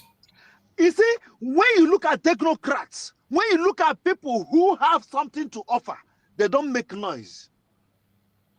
They don't make noise. So we should celebrate. If see, these our brothers in that DOSIPOB. Let me be frank with you. From that discussion, they knew that what we are doing is the right thing. The only problem they have is that they have that is the problem they have. Yeah. They have this problem because they have taken from all many of them. There is one of their candidates. I mentioned the guy's name at somewhere around Okigwe and all these things. Okigwe, Nkwere, Abba, and all those places. You know, this new as Hope Uzodimma did. If you watch, most of them are young guys. Many of them are IPOB DOS members. These are the people who, many of them are their sponsors, many of them are their, you know, when I mean members is people who were there, and government infiltrated Mazin and Kalu with all those idiots. And when those guys entered, they did their dirty work. They did a lot of destruction. When you see Hope Uzodimma gallivanting today, it's not gallivanting because he's doing it alone. No. And the agreement they had is exactly what they are doing now. Their next plan now is they are confused. They want to. I confronted. You see, let me give this intel. This intel. There is something going on in Owerri Diocese Catholic. Bro Chooks, take this intel and send it to our DPM. There is this thing the Catholic Church in Owerri Diocese are doing. The military are training some people they called whatever that is going to secure the parishes. These are not anybody. They are going. There's ongoing training now in Obis, the army barracks. What I'm trying to tell you now is 100% assured information. And what they want to do, they want to infiltrate communities with all these things. So the awareness, we can conduct our own to know all these things I am trying to tell you. Yeah. Because I confronted them. I told them that I am not part of them anymore. For them to have kept silent and all these things are happening. So what you see that all these things are what they are saying now to bring in Mazi Simon Ekpa into the case is just a way to prolong it, because the next witness, we should not celebrate with this witness. Forget, they are preparing their ground. Yes. Nobody should celebrate. Of course, I know. Yeah, you're right. 100% right. The next case, they are going to be bringing in most of these testimonies from the DOS. All of them are lined up. We should not be disturbing Owazirike. Owazirike might not even be interested in all these things. You see, DOS members, they are very dangerous. Yeah. They are very dangerous. They are the ones that pushed Mazin and the Kalu. Remember, they arrest this witness or whatever he's saying. DOS are the ones that pushed Mazin and the Kalu to make that trip, because they accused him that the money they contributed for either defense, whatever, or for the transmitter. For the transmitter. For him to prove that he did not eat that money, that's why he made that move. And once he made that move, they conspired with Nigeria. Ask yourself, why would Nigeria allow him to pass through the airport? They did not arrest him there, and they went straight to the hotel where he was living. So these guys are very, very dangerous, and they don't want anybody who will come against them. But in all cases, Mazi Simon Ekpa never done anything that is against the law. We should not even be saying that what Mazi Nandikalu knows, that even Mazi Simon Ekpa is within the law. The only thing is that this person is an individual that is doing his own in his own way, and this person is an individual that is doing his own way. And if you watch our DPM, they are also trying to push her into making a very social media, violent claims. Okay, we will deal with Nigeria today. We will deal with. That's all they want to know, so that they can push that narrative. And I thank God for his wisdom, for the way he blessed that woman with that wisdom. I don't want to go too far. I am very, very happy because God is answering our prayer. The last remark I want to make before I drop this mic is, how are we going to get Biafra when Nigeria and the world is not engaging us the way they are engaging Mazin Nandikala and the way they are engaging Simon Ekpa? Nobody should be afraid that they are in the hands of these people, because that's the way freedom fighters are going to make the wave. If they are free, definitely. If they are free, talking with me and you on social media and all this, from now to the next 100 years, we are still talking of Biafra. But what they are doing now, they are very close to making the world. Look at Mazi Aloy Ejimako boldly can tell people that we are all Biafrans. Exactly. That is the thing. Yes. Very soon, Nigeria will be hearing it. Everybody will be saying that we are all Biafrans. Biafrans. So we are already conquering. We are already winning. Forget about all this thing or P2B and all that. These guys are very dangerous. Forget about those distractions. In fact, one of our brothers that is doing this thing on TikTok, I think Anyi Special. Anyi Special, yeah, I know. Yes, I went there. And I support what he's doing. If Tinubu would be a destructive agent to Nigeria, let us all support him. Let us. I'm not so voting him. Let us just keep mute. Let him be there till he destroys Nigeria. To everybody is tired and say, please, Nigeria is no more working. We should go. And which they are doing it now. And that's why he's saying that Tinubu is his own man. You see, what we are doing, God has blessed us with DrNgoziOrabueze. I pray, my ancestors, the God Almighty, I pray today, looking at this son, that he will continue to bless that woman, make him strong, give him divine wisdom for her to lead us to that place. She is the Esther, she is the Naomi in this liberation movement. Thank you very much. God bless you, my brother. Thank you so much, my beloved brother Okemwa. Good to have you. I appreciate you. Each time you come, it's always very, very interesting and important. Thank you so much, my brother. May Chukwu Okike continue to guide and protect you, secure you wherever you are. Stay blessed, my brother.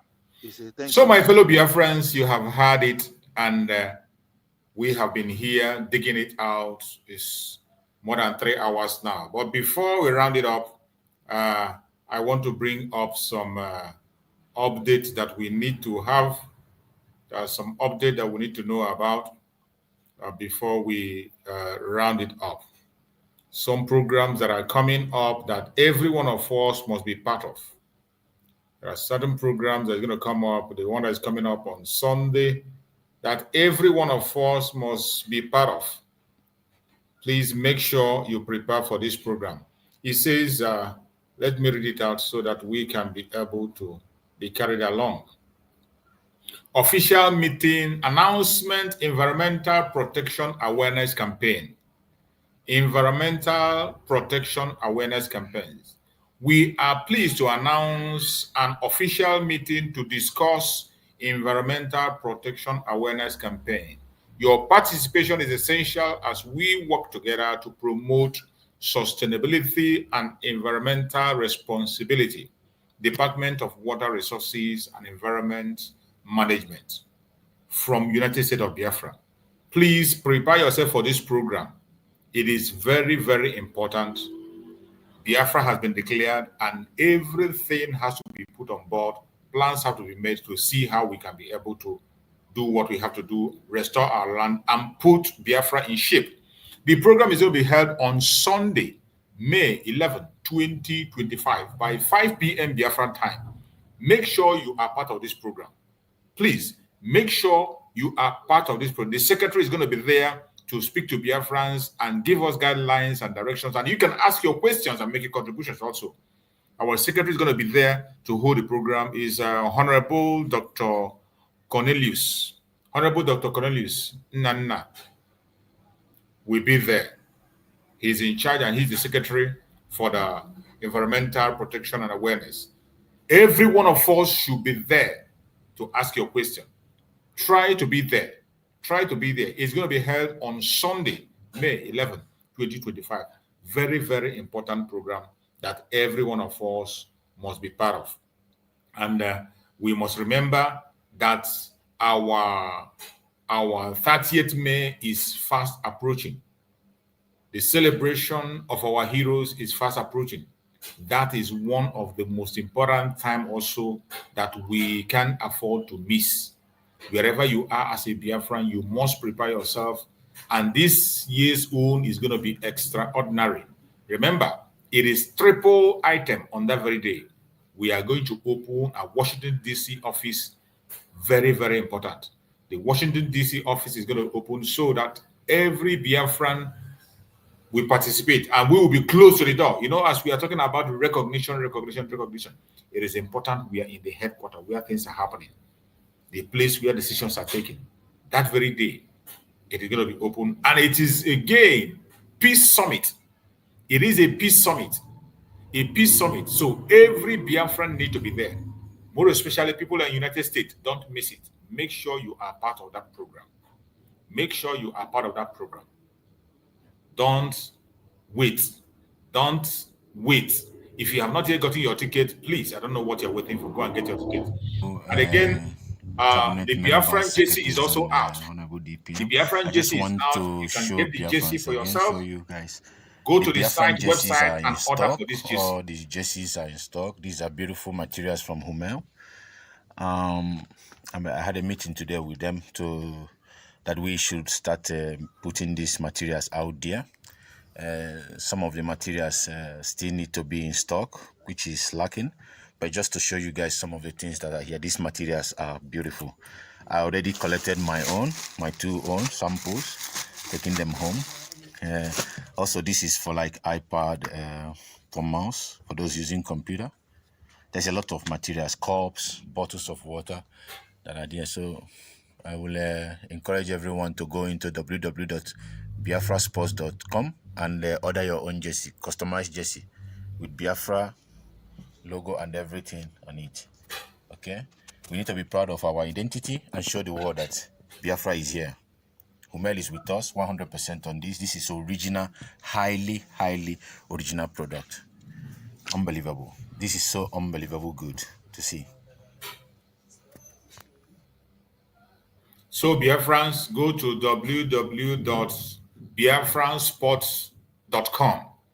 www.biafransports.com. Go there and order for your own jersey and other items that are there that belong to Biafra so that you can own your own.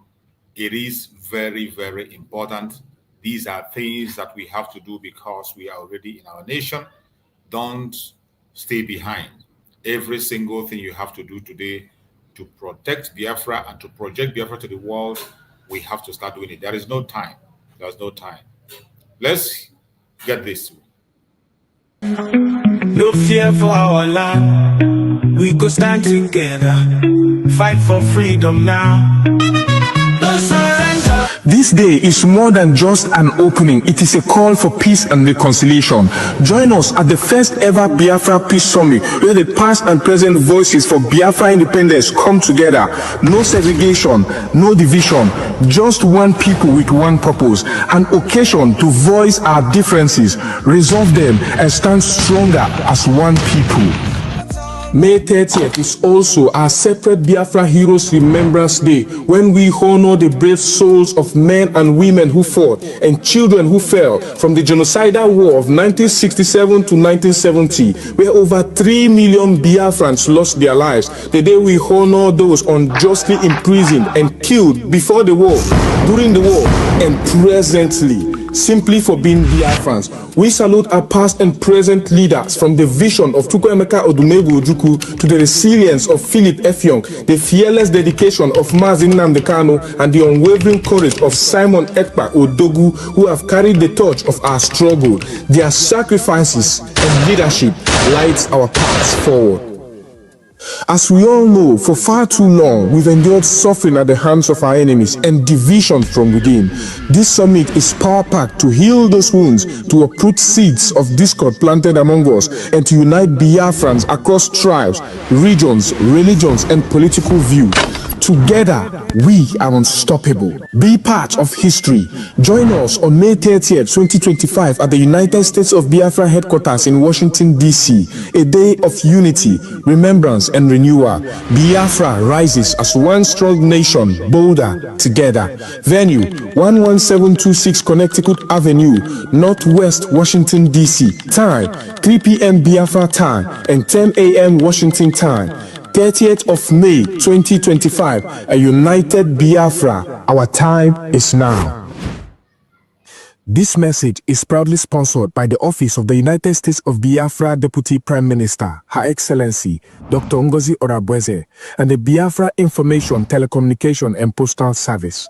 My name is Marvelous Chukwubikem Arinze.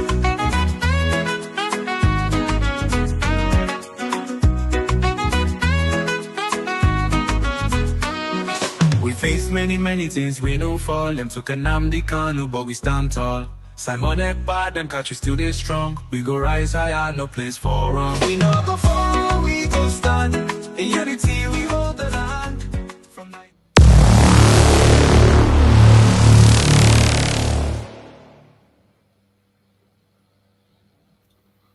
Welcome back. Thank you. Remember, I said if you can be able to put this advert in your own language, any Biafran language or in broken English, please do it on audio and send it to me. There are people who can present advertisement just like our beloved brother Marvelous have done. If you can be able to do it in your own tongue, any Biafran language you can be able to use or broken English, do it and send it to me on audio. We'll put it on video and we can use it for our advert.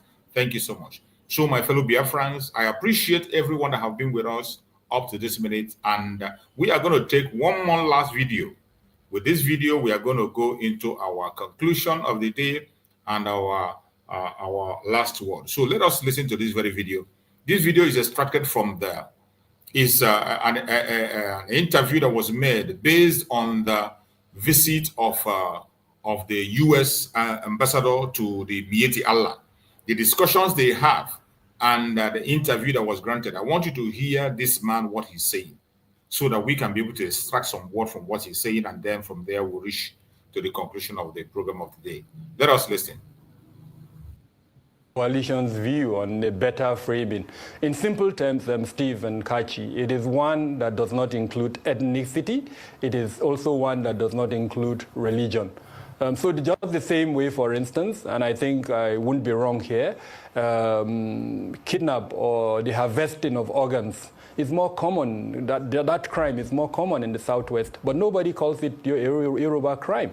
Oil theft is more common in the Niger Delta, but nobody calls it an Ijo or whatever crime. And then there are several other examples I would give that are more common with certain specific parts of the country.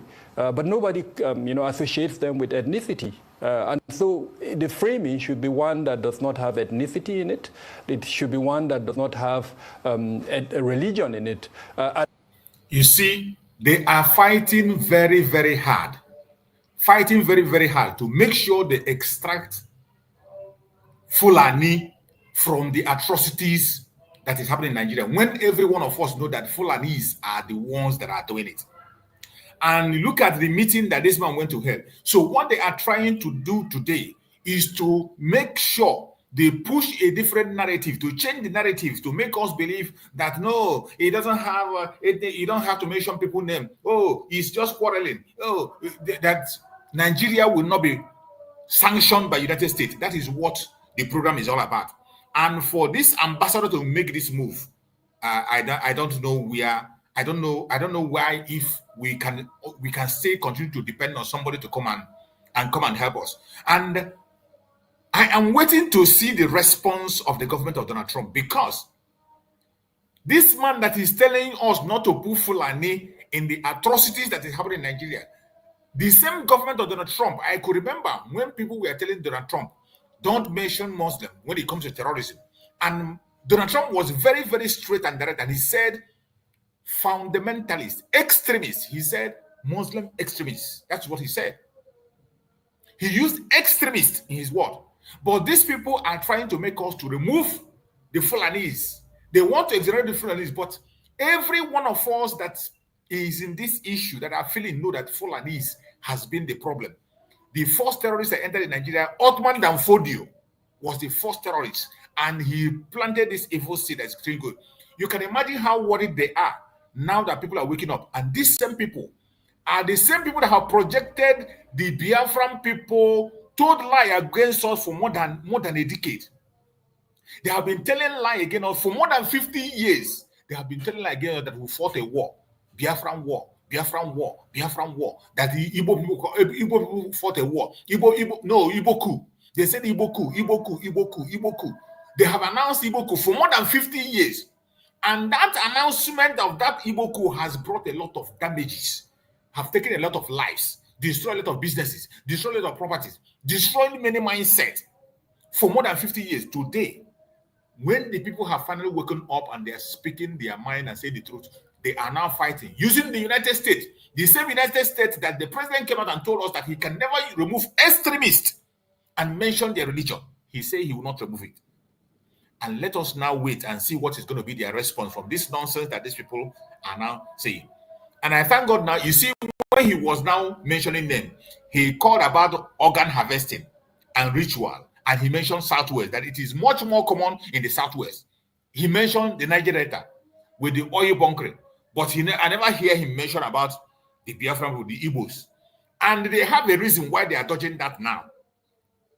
They are now dodging that. But I tell you, let nobody get distracted. We know the people that are causing the atrocities in Nigeria and causing the problem. It is the Fulani terrorists. Fulani terrorist group. Don't ever allow them to guide you and make you remove that. It is a fact that nobody can change, no matter how they try. Just like Donald Trump said he will not remove that extremist and mention their religion. The same thing is what is going to be applicable. And let's wait and see what is going to be their response. Let's allow him finish talking his rubbish, and then we speak on it. I can't give you an answer at the moment. I did have some ideas and suggestions, but also those ideas and suggestions have been criticized because they included a profession like herders. But one that comes to my mind perhaps is militias. There is no ethnic group in Nigeria at the moment that does not have one or the other form of militia. Steve, I did a research in a part of the South. I wouldn't want to mention where, but I got to find out that communities were collecting levies. They were asked, any member of that community was asked to pay levies. Weapons were being bought by that community. And then, of course, the monies that were collected were used to influence security officials whenever they... Now you see this man equating security outfits in Biafra land to Boko Haram and Fulani killers that are the number 4th deadliest terrorist group. This man is here trying to equate them with the security outfit that people are forming to secure themselves from the same people. You see how evil these people are. Justifying they are never repentant, they are never apologetic. This man is here justifying the atrocities of the Fulani headers. Trying now to compare the people they renamed bandits, the terrorists they renamed bandits, and the book he's comparing it to security outfit that people form to secure themselves. If you don't wake up now, I don't know where you're intercommunity conflict. It's a conflict over land in a certain part of the South. And so the two communities now started collecting money, and they have a militias that any time there is that conflict, the militias will bring out their weapons, and before you know it, there will be the type of atrocities that we've seen. So perhaps maybe a militia associated with the herder, but then if some are not comfortable with the fact that the term herder is being used, because of course that's a profession, and that profession is not specific or unique to a particular ethnic group, and that it is unique with the Fulani. Don't tell me that headers is unique with the Fulani. The people that are known to be herdsmen in Nigeria are Fulani. Igbos are not known as herdsmen. Yorubas are not known as herdsmen. Even the Hausas are not known as herdsmen. The people that are synonymous with that name, that are known for that very activity, is the Fulani. You cannot change it. It doesn't matter how you try. That's why I think there is a need to bring in experts from across the West African subcontinent, from across perhaps even places like Brazil, Australia, that have had a history of pastoralism, so that we hear from them how did they frame their own and what framing supported peace building. Because I think that is the objective, Steve. We must find a framing that is not isolative, that is not abusive, that does not encourage stigmatization, and that at the same time does not encourage the generalization that may lead, and I say it with all sense of responsibility, to genocide. If you blacklist an entire population of 30 million, we may see instances where innocent persons, and in fact we've seen it in the past. There are instances in Benue State. I remember a particular... You see these idiots talking about blacklisting an ethnic group. The Igbo people have been blacklisted in Nigeria for more than 50 years and stay counting. For more than 60 years, Igbo people have been blacklisted. Genocide have been committed against them, and they continue to commit it up to this moment as we are speaking here. Perpetrated by this idiot that is speaking here, his own people push that, and they are still doing it up to today. And look at him here complaining, because people have woken up to know their atrocities, to know that Othman Danfodio brought nothing to Nigeria except terrorism. He's here trying to speak English. Fulani group that was traveling from Taraba through Benue, they were killed. In fact, they were incinerated inside their vehicle. Then in Zamfara State, there are several instances where... Those people were not anything less than terrorist group. Because at every given opportunity, they rename them. They named them herdsmen, which later became the fourth deadliest terrorist group. They changed that name. When they saw that we have found that one, they changed them to bandit. From bandit, now they baptize them to be hunters. These are the same people. Anybody that is watching, if you are not a Nigerian or if you are not aware, the Boko Haram, the ISWAP, the ISIS, the herdsmen, Fulani herdsmen, the bandit, and these hunters today, these are the same people, The government always gives them different name to make them acceptable by the people. They baptize them at every given opportunity. They baptize them. But these are the same people. We must not lose our guard. Not now. Women, Fulani women who come to market will be targeted, killed, raped, and things that I don't even want to stay on air done to them. Then you remember the case in Plateau State where a certain bus that was traveling, I think, from either Gombe or Bauchi State, that there were just Fulanis inside, was stopped, and every person in that vehicle was killed. So there have been instances of specific targeting because of ethnic identity, and it was based on this hatred that the use of that term has emerged. So that's number one. We as yet don't have a solution, a better framing, but when you bring experts together to discuss it, perhaps a better framing can come up. The second part of your question, the president's visit to Katsina. No need to listen to this idiot. He has just said what he had to say. See how they are fighting so hard. So hard. The same thing they have done against the Igbo Biafrans for more than 50 years. The same thing they are still doing against the Igbo Biafrans that have kept us where we are today. That have kept us to continue to explain. In anything we do, we must have to explain. You have to go extra mile to prove yourself before people to believe you. Today, look at the same people that did that is here talking rubbish, talking trash. It is sad. But we are going to end this program here.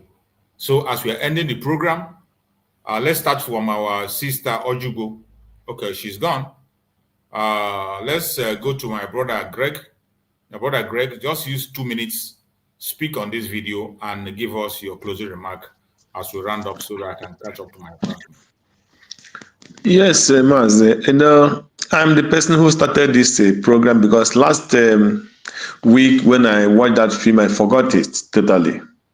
So, but when I come across it again yesterday, I said, no, today I must raise this issue because I cannot see the reason why the American embassy will go to this so-called Miati Ella. So my question is this a new ambassador that came to Nigeria, or is it the ambassador that have been in Nigeria all this while?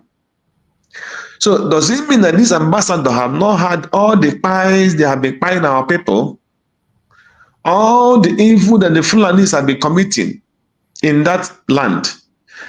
This man talking about organ harvesting, is it not the same Fulanis, or are they not the same Fulanis that will kidnap people and give them option? Either they will pay 100 million or they will kill them and harvest the organs. Then we get to sell those organs. So either they give them option, they bring that ransom 100 million, depending on how much they want from the person, or they will buy that person. So now he's trying to tell you that those who are harvesting organ and the Yorubas, and maybe, I don't know why Igbo did not come out from his mouth, but they call the John. So the people are always very clever, because when I watched this thing, I say, this American ambassador is a criminal and he's corrupt. Because if that man is not corrupt, he cannot tell me that all this Boko Haram they have been sending in form of military, they will go to the east and burn people's houses, pull people's houses down, and they go inside the market and start shooting, and they destroy people's business. This ambassador have not had that. This ambassador did not have, well, was he not in Nigeria when this last election? They were killing people and they destroyed their businesses in Lagos. The same ambassador was there. The one that's happened in Abuja and all this while, and this ambassador had not spoken or visit any of those tribes, or visit any of those Biafrans, especially those Igbos in Lagos, or go to the east and visit those places that have been using Boko Haram to go and destroy businesses, or going to those churches in the east where they have been destroying churches, they burning their churches and buying our people. This ambassador have not had it. It must be the same ambassador that turn things around and make a burden to say that those things that they are talking in Nigeria are propaganda. That was what Blinken said after when he visited Nigeria and come back. He said all those things they are talking about in Nigeria are propaganda. And that is why they removed the name of the Nigerian government as the worst country where they are buying Christians and destroying and humiliating Christians. They removed their name. It was because of this evil ambassador. So America must know that man in Nigeria is an evil person. He's a corrupt ambassador, and he must be removed. He has to be removed from Nigeria. He's an evil person. So it is a good message that the what do you call it?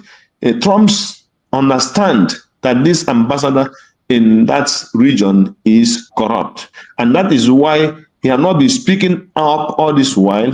Rather, he trying to look a way to connect with the Fulanis. No, Fulanis and the Muslim people, they are very clever to tell their stories and use the British to go under anything they want to do, just as they did with Simon Ekman through the European Union. So they now want to turn everything so that Trump will start seeing, they will want to use lie to cover up.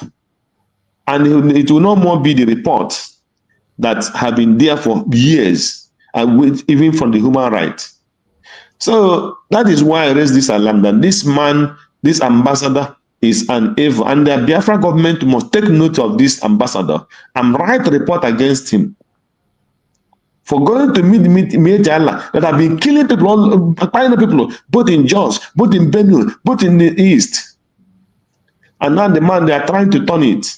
So this is trying to cover up. That's why that ambassador, that corrupt ambassador went there. And the Biafran government must rise against this ambassador. They should not waste time, because they are always very clever. They can use anything to bribe any ambassador, any Western person that's sent there to work. They will give them oil block and cover the truth on his mouth. That is my message. So Biafrans should be careful, and this message has to go to the Biafra government, United States, United States Biafra government, for them to take action and take care of that ambassador in that evil country. That is my message for today. Thank you and God bless Biafrans. Thank you so much, my beloved brother Greg. I appreciate you. Let's go to Brother Max. Brother Max, give us your remark on that video and your closing remark at the same time. Thank you so much, Mazi. I think Mazi Craig has just taken so much things that I wanted to say from me. But the only thing I will say is this. You see this Meeti Allah. Meeti Allah is a terrorist group. The headers, armed Fulani headers, are under the Meeti Allah. They control them. And they also control so many of them, like the Funa. And all of them are doing the same thing. And together they are doing it. When the British High Commissioner, Catriona Lang or whatever, was in Nigeria, it was alleged that so much money, bribe, was given to her by these same people. She was not writing reports of what was happening. She was not sending it to the appropriate quarters in their homeland. She was that woman was so corrupt that whatever they give to her is what they will take. She will take, I mean. Do you know how rich this Meeti Allah is? They are so rich, you compare how many cows Lagos consume in a day. And what is the cost of one cow? Approximately, they say 10,000 cows a day. That is just for Lagos alone. And these are cows that these people are controlling. So there is no place, no organization in this world that they cannot buy, unless a man or woman who is being controlled by the Spirit of God. A man or a woman who is very, very conscious of what he or she is doing. That is the only person that cannot be corrupted by these people. But any other person can be corrupted. This same man that came, that they met right now, the ambassador will not be, oblivious of the antecedents of these people. They are number 3 most, what do they call it, terrorist, organization in the world. Meeti Allah, armed, Fulani terrorists, the most dangerous, third in the world also. For him going there, meeting them, well, there is no problem meeting them. We live in a democracy and a free world. Everybody has the right to associate and ask questions and so on and so forth. But how could they have that right? But they told us that they don't negotiate with terrorists. Good. You see, look, let me tell you, America negotiates with terrorists. Forget about those nonsense that they talk about. They negotiate with terrorists. The ones they brought to Ghana here, how did they bring them? How did they bring them to Ghana? Is it not through negotiation? The ones they released, that they de-radicalize and send them back to where? And later went back to Yemen and start fighting.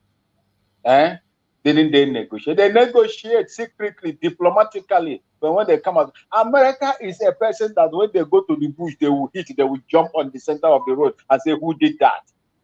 This ambassador is acting like General Michael Langley. That is who they are.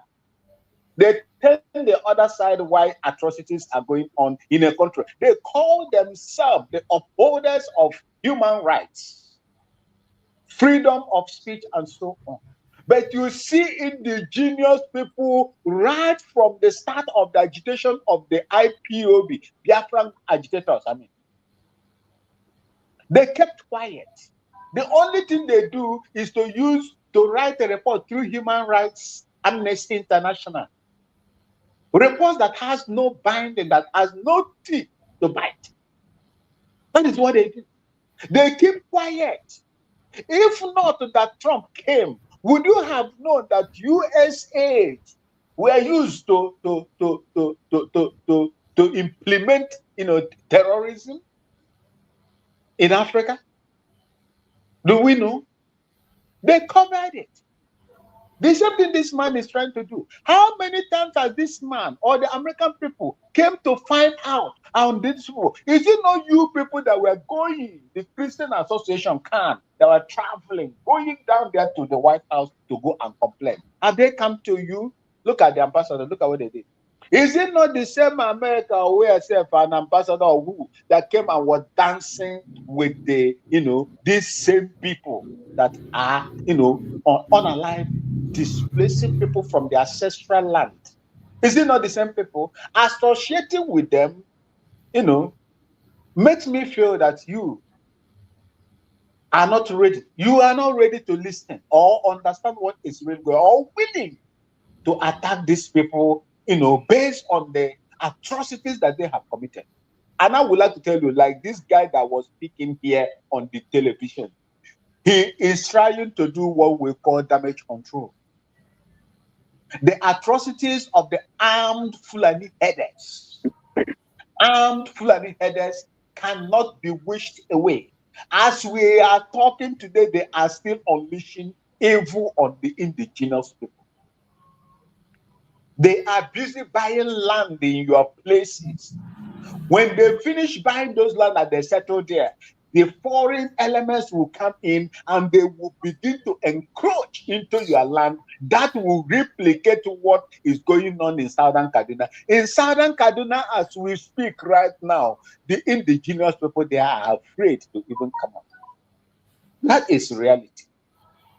And for those chiefs and the governors of the state that are selling the lands of the Biafran people, the indigenous people, to these people to, to occupy. I do not know why the citizens or the indigenous of those places are not rioting. I don't know why they are not protesting. Just like the Mamufu, the people in Enugu did.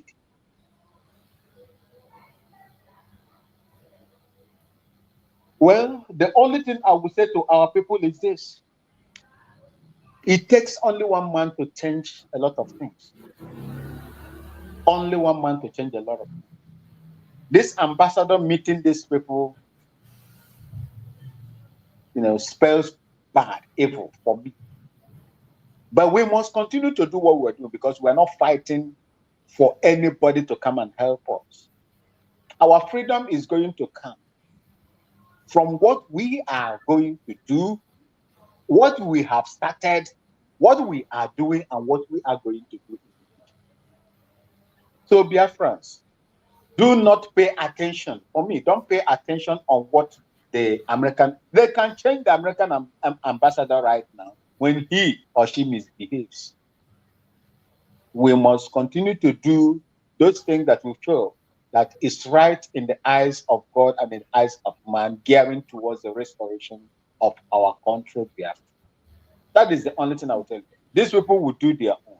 As they are doing their own, God is using us to do our own. The only thing we need to do is to make sure that we support the lady that is here now pioneering the affairs of this United States of Biafra. Support her in everything, in prayers and whatever, in cash and in kind.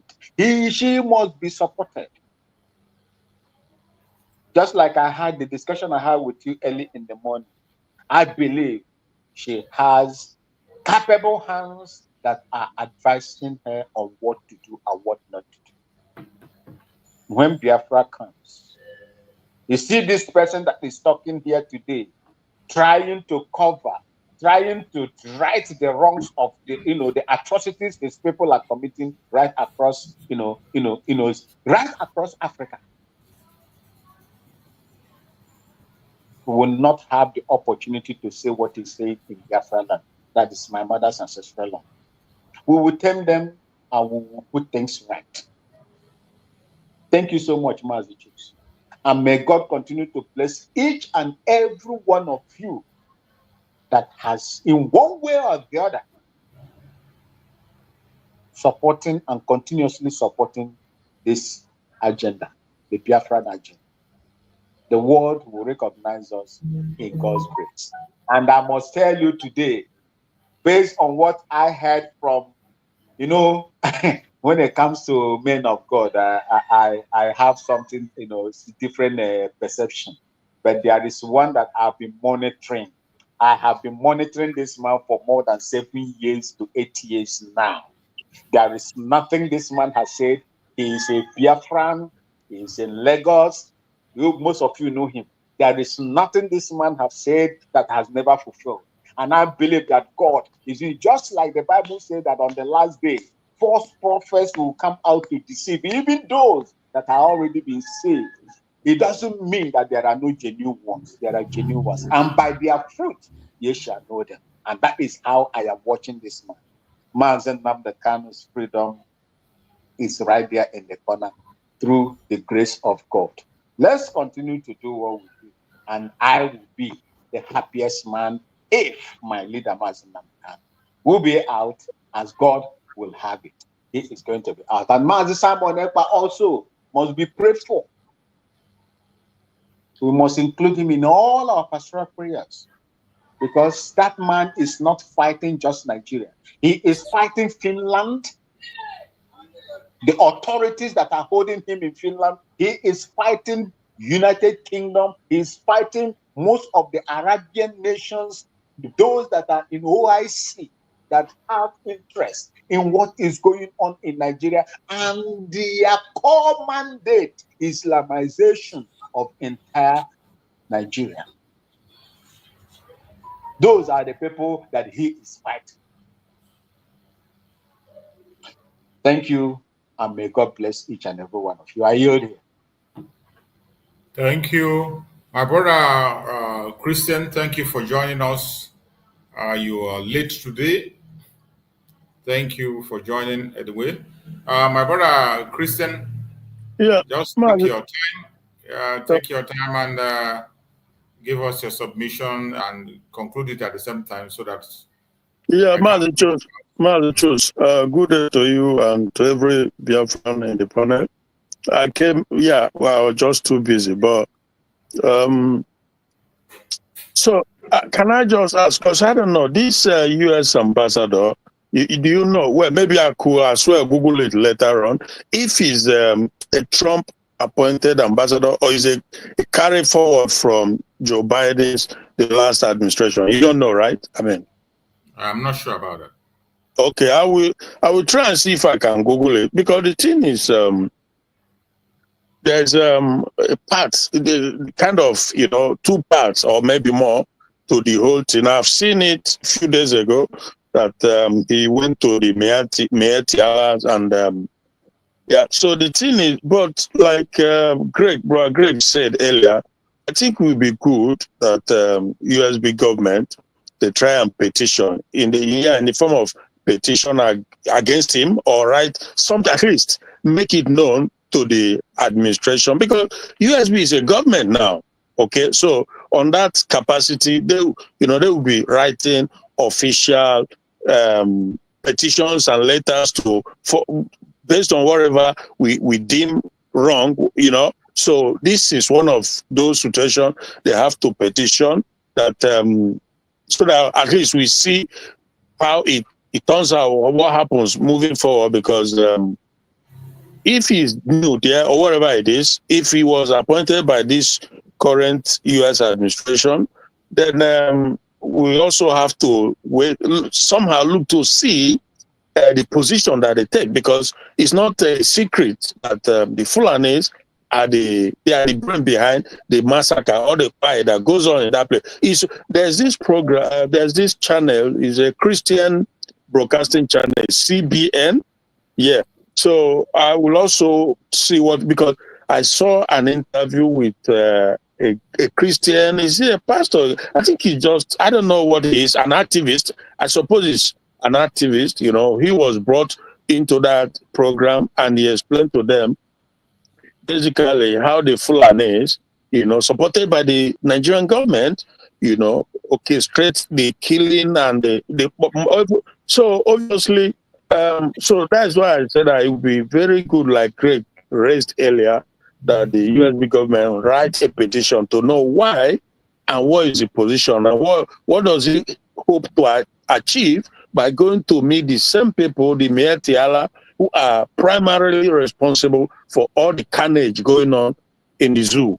That is one very good point. But again, back to, like, if you remember when Mazen Khan was also making reference to that effect, that these ambassadors, when they are posted into the zoo, they go there to enrich themselves for the most part.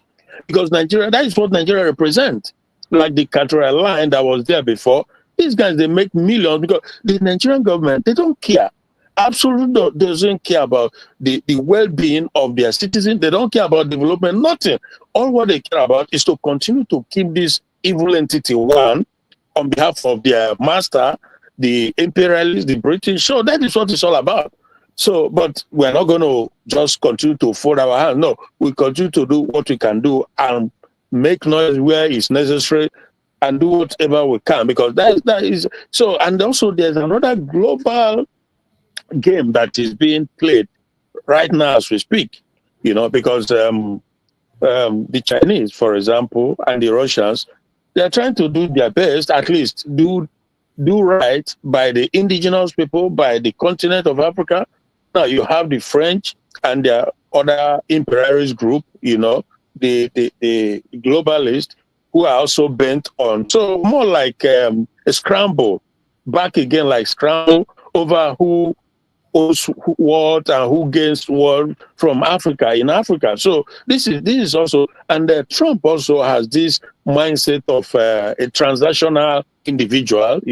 Everything for him and for America, for the most part, is there's nothing he will embark upon that will not be one way or the other beneficiary to the country, because it's very transactional. That is how he sees everything, from that angle of transaction. What is in there for me? So even you see that he has signed something with Ukraine, they signed a commercial or mineral deal with Ukraine. So that's how it goes. Now, but the central point though is that the USB must try and write a petition, so that let us see from there why it was necessary for the ambassador to go to meet the same people whom the whole world knows from the program on that CBN, that Christian Broadcasting Network. It was well spelled that the whole world knows. Nobody can tell me that he or she doesn't know what goes on in terms of the carnage that goes on. Is these people from the Futajelon, from the Fulani, who flooded into the country? They are the one doing it. Now, the guy on that TV you played, who tried to deflect or deceive, whatever, he won't hold water, because everybody know who are the ones who are causing all this problem everywhere. So that is the short thing I will have to say. I came in very late, but thanks for the program. I think maybe tomorrow on Wednesday, let me see how programs go. I will come in again. Thank you so much, and my greetings to everybody. Thank you so much, my beloved brother Christian. You've done a lot. Your input is always very important to us, and each time when you speak, I bet you Biafrans are glad. Thank you so much for spending your time. Yeah, sorry, it's very important. It's like, how can I describe it now? It doesn't have to be weighty or whatever, but complaint is a complaint, and it will be attended to one way or the other. So it will be very, very pertinent that the USB write this petition, because again, Trump has a lot on his plate, trust me, and the level of pressure that is upon him, it's not easy. All the can now, it's not easy. I'm telling you the gospel truth. The guy is under huge global pressure. So when I heard this letter, it goes a long way. Let us also know, because some things we won't even know. Advisors and they all have sometimes individual interest. So that goes. But I trust the USB government, we continue to support one way or the other. So they have to. So thank you so much. That's just what, because I think it's vital, you know, because we are the zoo, they're ready to spend. The money is there for them to spend, to buy up everybody. That is what they've been doing from the get-go, from inception. They just buy the commissioner, the ambassador. When they come, they buy them up, they keep silent, and they just overlook the genocide that goes on everywhere. Thank you. God bless, bro. Thank you so much. We appreciate. Thank you so much, my brother. Fellow Biafrans, I appreciate everyone that have been on this program from the beginning to the end. Thank you all for your support. I thank all my panelists, and I thank everyone that have contributed in one way or the other to make this program a success. May Chukwu come and guide and protect you. We pray that Chukwu come and guide and protect Dr. NgoziOrabueze, our Prime Minister, Mazi Simon Ekpa, and our Supreme Leader, Mazi Nnamdi Kanu. Thank you for being part of this program, and we'll see you again tomorrow, same time, by God's grace. Stay blessed.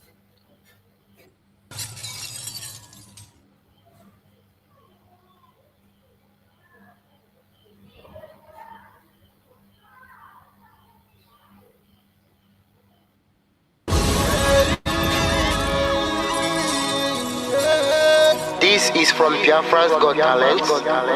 We are letting Biafrans know the reason why we should remember those who gave their lives for us, those who died, that we may live. You died to end my suffering. You died fighting for my freedom. Your blood is the seed of redemption. You are my inspiration. The deed no longer them, military shots at them. 67 to 70, we remember them. 2016, 38 May, memory still lives in our mind till today. Wonder why they refuse to publicize the genocide. The world media turn blind eyes to our plight. It's time to arise, land of the rising sun. Let's rise one more time, let's rise. Yo, we will never forget our fallen heroes. Those who gave their life for us. Onitsha massacre, Ipocha massacre, Aba massacre. We remember you. Alright. Tell them I got that day. Remember when me tell you say I got that day. Yeah, I remember that one that called myself Bruce Mero. Would you put like a Abapanuku? Oh, them be we go Niro. Me tell you what I look pandi, what pandi Samiro. Me tell you what I day. Come with the Prada, the Rasta man, I tell you what I day. Me know back and forth, me tell them fallen heroes, I want to promise you something today. We must fight together, no retreat and no surrender. We must hold them down till the end of time. The most important thing is that we will restore Biafra. I look up to the sky with tears in my eyes. For other Biafrans, and for freedom had to die. We will never forget you as the days go by. You are always in our heart, we'll never be apart. They fought for our freedom. They died for our freedom. They fought the Nigerian soldiers in the war front. Without food, without guns. For our freedom, for our life, for our own good, for our children. We love them. Our heroes, we want them. My heart bleeds when I saw them slain. Where will I be now, if not then? They will remain indelible in my heart. Forever, forever, forever, and never, and never, and never. We serve in your plantation. And the way you paid us back with your bloody starvation. We play in our history. That the death of my people is a mystery. No going back to get to a victory. I had a voice now call for vengeance. I never get bomb, I'ma blow like a vengeance. Yo, we will never forget our fallen heroes. Those who gave their life for us. Onitsha massacre, Ipocha massacre, Aba massacre. We remember you. Alright. Where will I be now? If not you, you died at Mali.